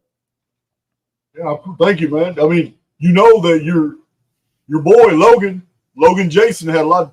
I mean, he participated in the beginning of that. It was my first big podcast. Oh, really? My very first podcast ever. I only had like 3,000 subs, and I'm still real small. I didn't. His name was Jimmy James, and he had a small podcast. He'd already interviewed a lot of people, EOTT, but he took his own life. Oh shit! Shortly after he and I did our podcast, had nothing to do with me. We had a great report, but in the UK he had been in an accident and he could no longer get around. He wasn't mobile, couldn't work. Jimmy James was denied by the UK government his little stipend or whatever. So it's pretty sad, but he got on YouTube. He just straight up said it. He says, guys, you know what? I make my own rules, and I'm not a pauper, and I'm never going to beg for anything. And I can't get out there and work, and my government won't do it. I'm going to ride this out, and I'm going to see where it goes. And within 2 or 3 weeks, he had basically said his goodbyes, and he checked out. Wow. So it's sad. It's a sad story. I honored him by taking that video off of his channel. It wasn't on my channel. I took it off of his channel, and later on, guys, put it in the comment section if you want. I will repost that original video, my very first podcast with Jimmy James. I will repost it on my channel if you guys want to see it. But right after that attracted the attention of Santos Bonacci. Santos was just getting his syncretism society started before he got attacked. So Logan of Decode Your Reality, and Santos Bonacci were my first big break into the podcasting. Yeah. Shout out to Logan, man. Shout out to Decode Your Reality. I sent Logan an email. He did not. No, I sent him a text. He's on my phone. I sent him a text, but he never responded. But I sent him a text saying, "Hey, bro, I don't want to tell Jordan what I have planned, but halfway through the show, would you like to just pop in the chat, man? And all three of us will kick it." But I never got a response. I still haven't got a response. Oh, man, he's in Mexico somewhere. Yeah, that would have been dope. We definitely will. We'll do another one of those. That's like the last one that that little roundtable was probably the podcast of the year. I mean, that was really special to communicate in that way about all those different topics. And Logan did an absolutely incredible job at facilitating all of that. You know, because Yeah, I think he's great. me and you are very similar. Logan's very similar in that way too, where like we have so much to unpack all the time about what it is that we specialize in that we could go forever, right? That's Listen, what we do best. So. Logan would add spice to the conversation because he's 100% hardcore nihilist. You know what I mean? He's yeah, he and I can go at it on certain topics. It would be humorous. Yeah, but I mean that's what's amazing. How do you pronounce it? Nihilist or nihilist? Nihilist. Nihilist, yeah. All right. That's that Central East Texas redneck coming out of me. Oh, it's the best. It's one of my favorite accents. Like I was born in Brooklyn. I was born in Brooklyn, New York, and then I moved to. I spent a little bit of time in Virginia, and that's where my. Anyways, yeah. So like I spent a little bit of time in Virginia, and when I got there, I didn't know what I was up against with that accent, and it's my favorite now. Like it's I love hearing people. Look, I got a buddy of mine. My community is going to be shocked to hear this, but I have a very good friend. He's Jewish. Now, his name is Jason as well. And I've been knowing him for years. And he's always talking about my accent too. So he's always like, man, you know, he says, man, it's you got that deep Central East Texas accent. Texas has like 5-6 accents. Texas is big. Yeah, Texas is massive. It takes like a day to drive through that state. It's crazy. Yeah, it'd be great to reconnect with Logan for sure. He would definitely keep it all on the rails, probably a lot better than me and you could, because I know me and you could just riff about whatever forever. But man, like what's been going on in your research regarding some key events that you think are important to discuss, or some things that have been on your radar as significant, you know? Yeah, let's not deviate from that. Let's address that one question you just asked. Yeah. Okay. We still have on the table major predictive programming, but we don't know what year yet. And I haven't even revisited that research to maybe see if I can figure out what year. But I did a video about the absolute predictive programming put out in about 40 different Hollywood productions that all show that September 25th is a key date where something major is going to go down, and the overall programming concerns some type of either information or power blackout systemic. Yeah. Now, I think it was September 23rd, right? That was September 23rd. Yeah. This is the programming, actually, and it's everywhere in these productions. Jason, just really quickly, because I want to recap that, because the last time we spoke, you were talking about that event was supposedly for the year 2023, right? And yes. So can I get some like feedback on how you or people that are in your circle have navigated that all since we went through that moment and it was kind of just another, day in the Matrix? Like what's your take on shame. Listen, there one thing on my channel, I'm always telling people, I says, listen, when a man puts out hundreds of predictions, there's no shame in being wrong on a few of them. It says, I am never going to do the walk of shame and say, "Oh, that didn't come to pass." Now, when it comes to doing predictions, there are so many Ophis and Archaix predictions that I've put out there on the table. My track record is very good. I don't care about the small ones, but we never knew. And even in that video, I said we do not know for sure what year, but the only hint we have is 23 because it's September 23rd. The only hint, that's the only hint we have. So whatever the programming is about, it's a major event. Yeah. But that it didn't happen in 2023 doesn't mean it's not going to happen. But when you put yourself out there, Jordan, putting out a tremendous amount of material for public consumption, you have the right to be wrong. Just because you're wrong on one or two minor issues does not nullify the other 98% of your material. Sure. I mean, I'm put on scrutiny all the time for things I didn't even say. Like, how many people during September, for instance, of 2023, do you know how many people were coming to me saying that I was making predictions about September 23rd? I never even talked about that. So just because of the crossover in communities, people point the darts at your dartboard, and it's very fascinating. Some people just assume. So yeah, man. I mean, I've been doing this now for a while, and I'm doing it in the most volatile place to do it, which is with money. Right. So if you think, it's concerning for you, I've had people give me and my family death threats because of things that What? have happened in the market, and it's unbelievable. So ever since I had that happen to me, and bro, like, you feel how calm I am. Like, I'm not sensationalizing anything I do. Nobody shows up in my channel and is being shilled, referral links to some Yeah. exchange or whatever. Like, Right. all I have that's available is the things that are on my website, which I created. I created them, I recorded them, I released them. There's nothing sensationalized. And it's just amazing with money specifically how incredibly volatile and dangerous people become.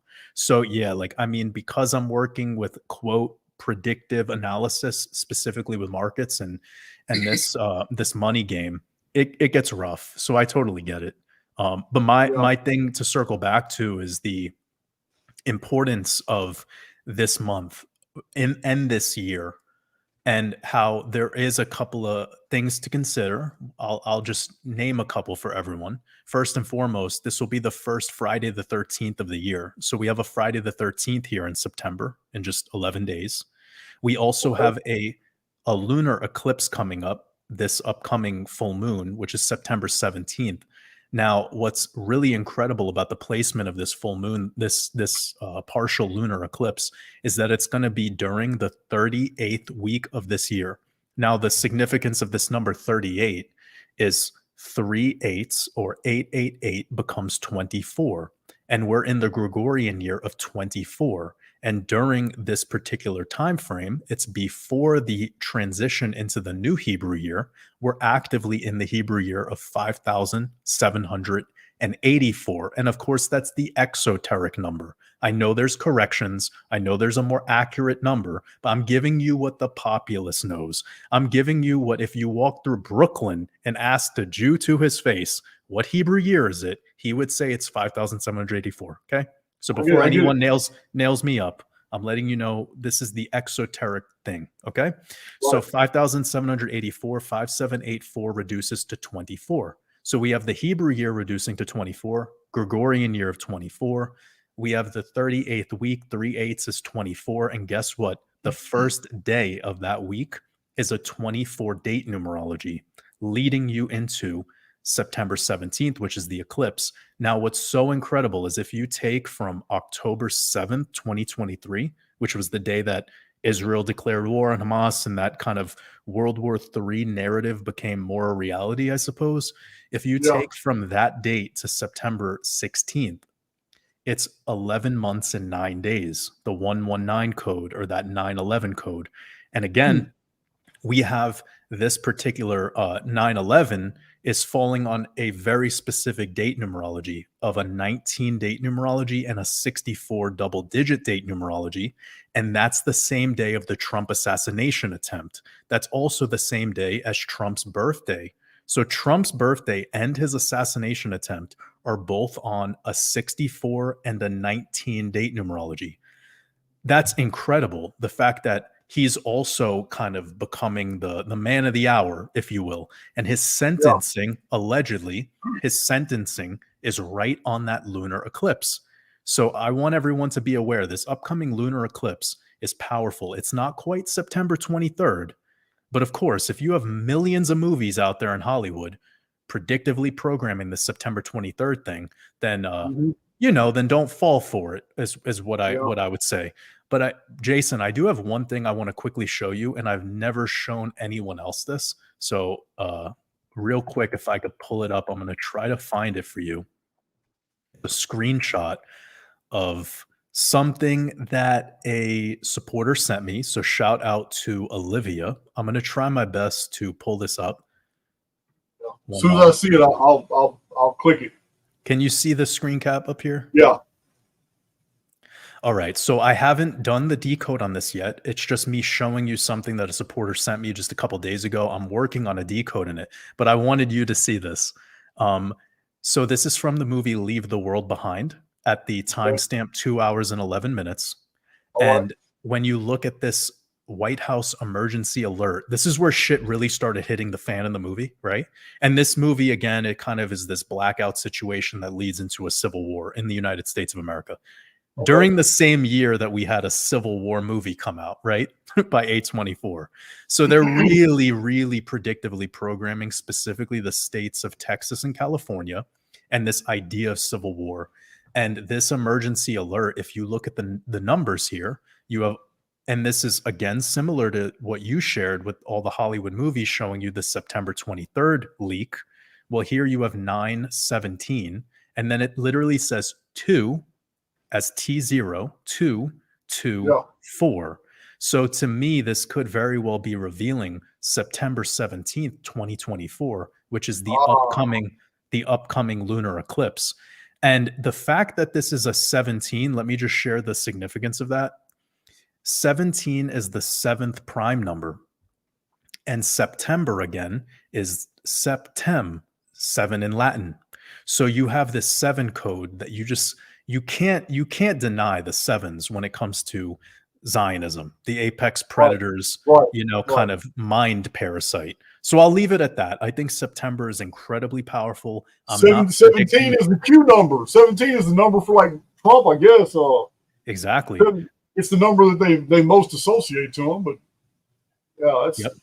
And that was I don't know, man. Trump, my opinion, I got to say it real quick, but you know, I told my community a while back, you know, Trump was a former Democrat, changed over to Republican, then started running for the ticket and made it. That right there may not be suspicious, but all of a sudden he's talking about Tulsi Gabbard when she just recently went from lifelong Democrat and switched over to the Republican side, and she has a history in the U.S. military, not just any GI here. She specialized in psychological operations. Yeah. So now she switches over to Republican and she's running the ticket. So if we see a Trump Tulsi Gabbard ticket, this is absolute 100% Democratic socialist takeover. Yeah, I mean, a lot of the time, I think people have this inner desire to alter the belief that they have about their intentions and their vibrational frequency to match what they want to happen. This hopefulness, this like optimism. And Trump sort of fills that role for those people. You feel me? The whole QAnon psyop and everything that's unfolded, this whole narrative about the white hats and like I clear pill people very quickly when they start talking about who the good guys or the bad guys are. And I simply respond to them by saying, you want to see a good guy? Go and walk over to your mirror and look yourself in the face. You are the good guy. And because you were, this is the technology at play here for everyone who wants to know. There's a math equation here. You as the good guy now want to see reality as there's someone like you out there that's in a higher position than you on the power hierarchy. And you're putting that through this like daddy technology, this father figure mode. You're electing that to Trump. And every event that happens with him or for him or to him, all it does is it cements that belief more and more and more, where it went from water and it turned to ice. And all I'm saying for you to do is it's time to defrost your pineal gland. You're not here to be the ice cube. Become water again. Flow again. You're stuck in this daddy technology that's making you believe that this so-called elected leader is going to embrace and embody all the good things that you feel. But that's never the way it is, and that's never the way it ever was. And it's really fascinating how people continue to fall for this time and time again, even up to this moment, where we watch the things that Trump's, team and during his his presidential administration, all the times of him being the so-called leader of this country, we watched him do the things that the QAnon movement romanticized him protecting. So awkward. Like we have clips of this man talking about just take the jab. I won't say it, but we know what he's saying. He literally says it the way a car salesman would talk about the scratch on your car. He'd be like, it's just a scratch. Like this fucking snake oil energy. So people need to wake up to this, man. I'm like blown away that people are still losing their prana on this politics shit. But I guess as we get closer and closer to the Super Bowl, which is Super Tuesday, as you get closer and closer to that theatrical, game, it just builds more and more energy until the volcano explodes. So I want to ask you something, because I was recently on a podcast that was with somebody that I usually don't speak to. And I mean, about the topics I don't usually speak on is what I meant to say.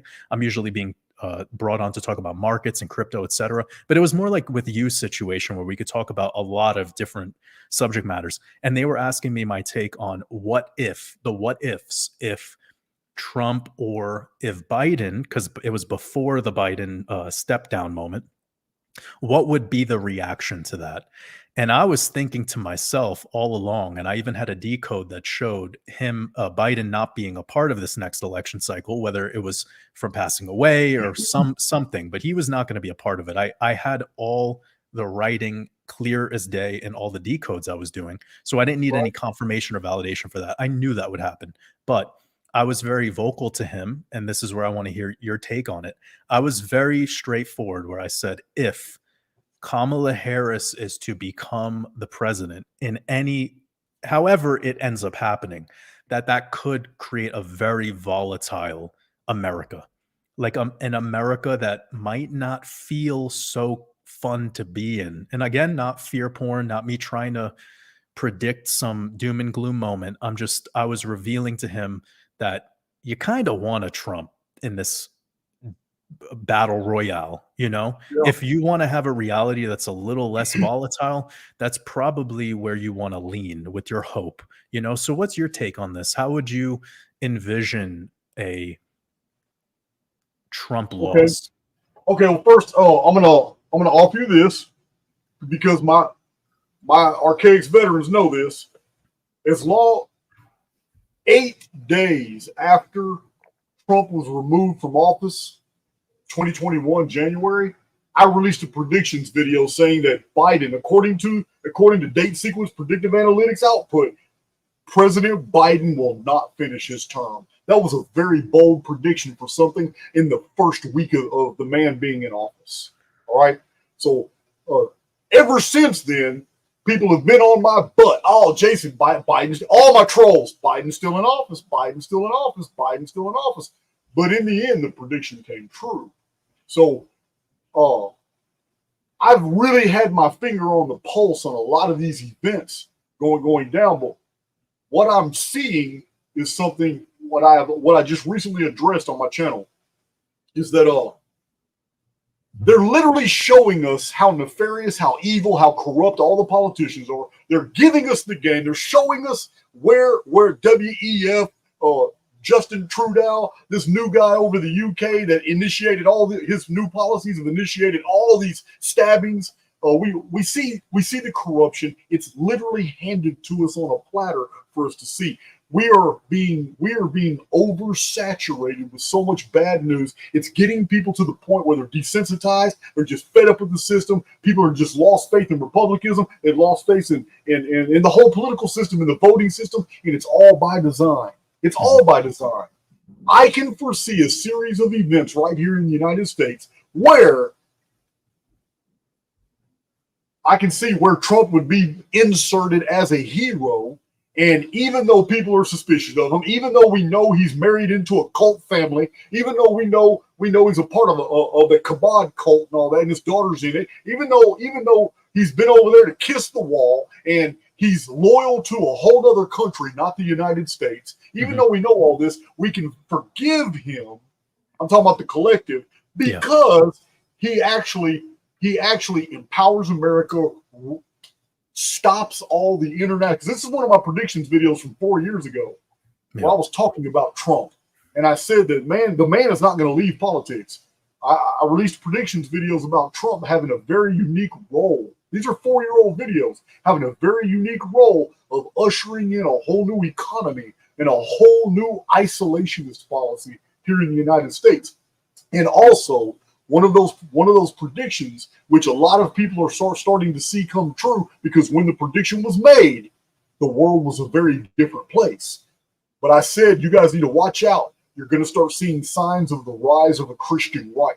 You're going to see Christianity pushed into a new niche and politicized to the point where it's weaponized, and that politicians are going to start claiming to be Christian. Actors are going to start claiming to be Christian. You're going to start seeing this. When I said that, we were in the middle of the COVID whole pandemic. Everybody was locked down. In those same predictions videos, Jordan, I told my community, guys, this is not the new normal. Quit commenting on my channel that, Jason, you're wrong. This is the new normal. They're going to invoke the mask. We're going to be 15-minute cities. It's going to be lockdowns from here on out. And on my channel, I was like one of the only ones, Jordan. I was putting out videos, telling my community, you guys are wrong.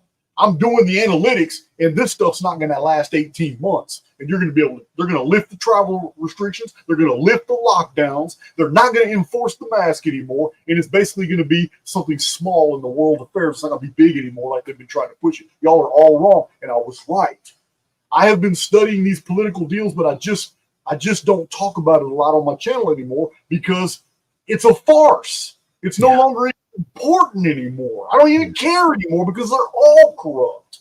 But in order to answer your question, I can definitely see Trump being ushered into a position of literally saving America if Kamala has a short reign as president. It will be nothing but a major series of disasters until something happens to where the people demand Trump. Yeah, I was actually feeling the same exact way when I was asked about the couple months back. It's like, if this was to go that way, it would be short. It would be a moment.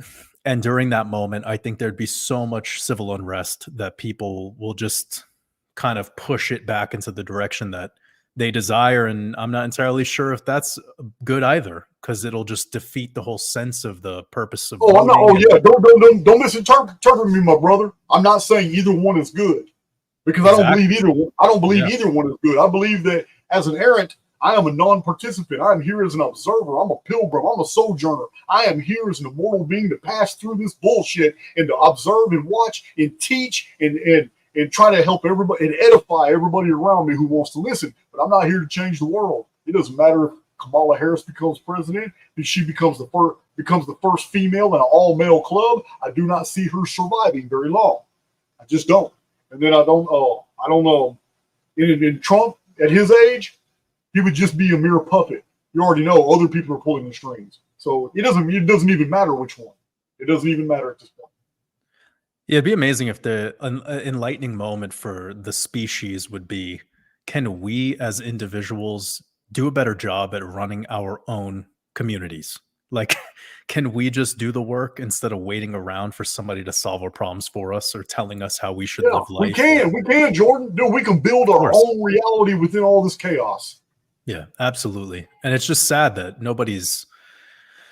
nobody wants to do the work and then also complain simultaneously whilst they don't do the work. So it's been a big part of my infrastructure build out of all the things that are going on in my business and my reality to enhance the vision more and more and more until it's so much more than just something going on online here, because it's easy to talk online. It's easy to make podcasts and YouTube videos, but it takes a whole different initiative to engage with community, start organizing people to put together things, projects, and actually, solve this ultimate problem, which is the worry of what happens in politics or what happens on this world stage in any capacity. Yeah.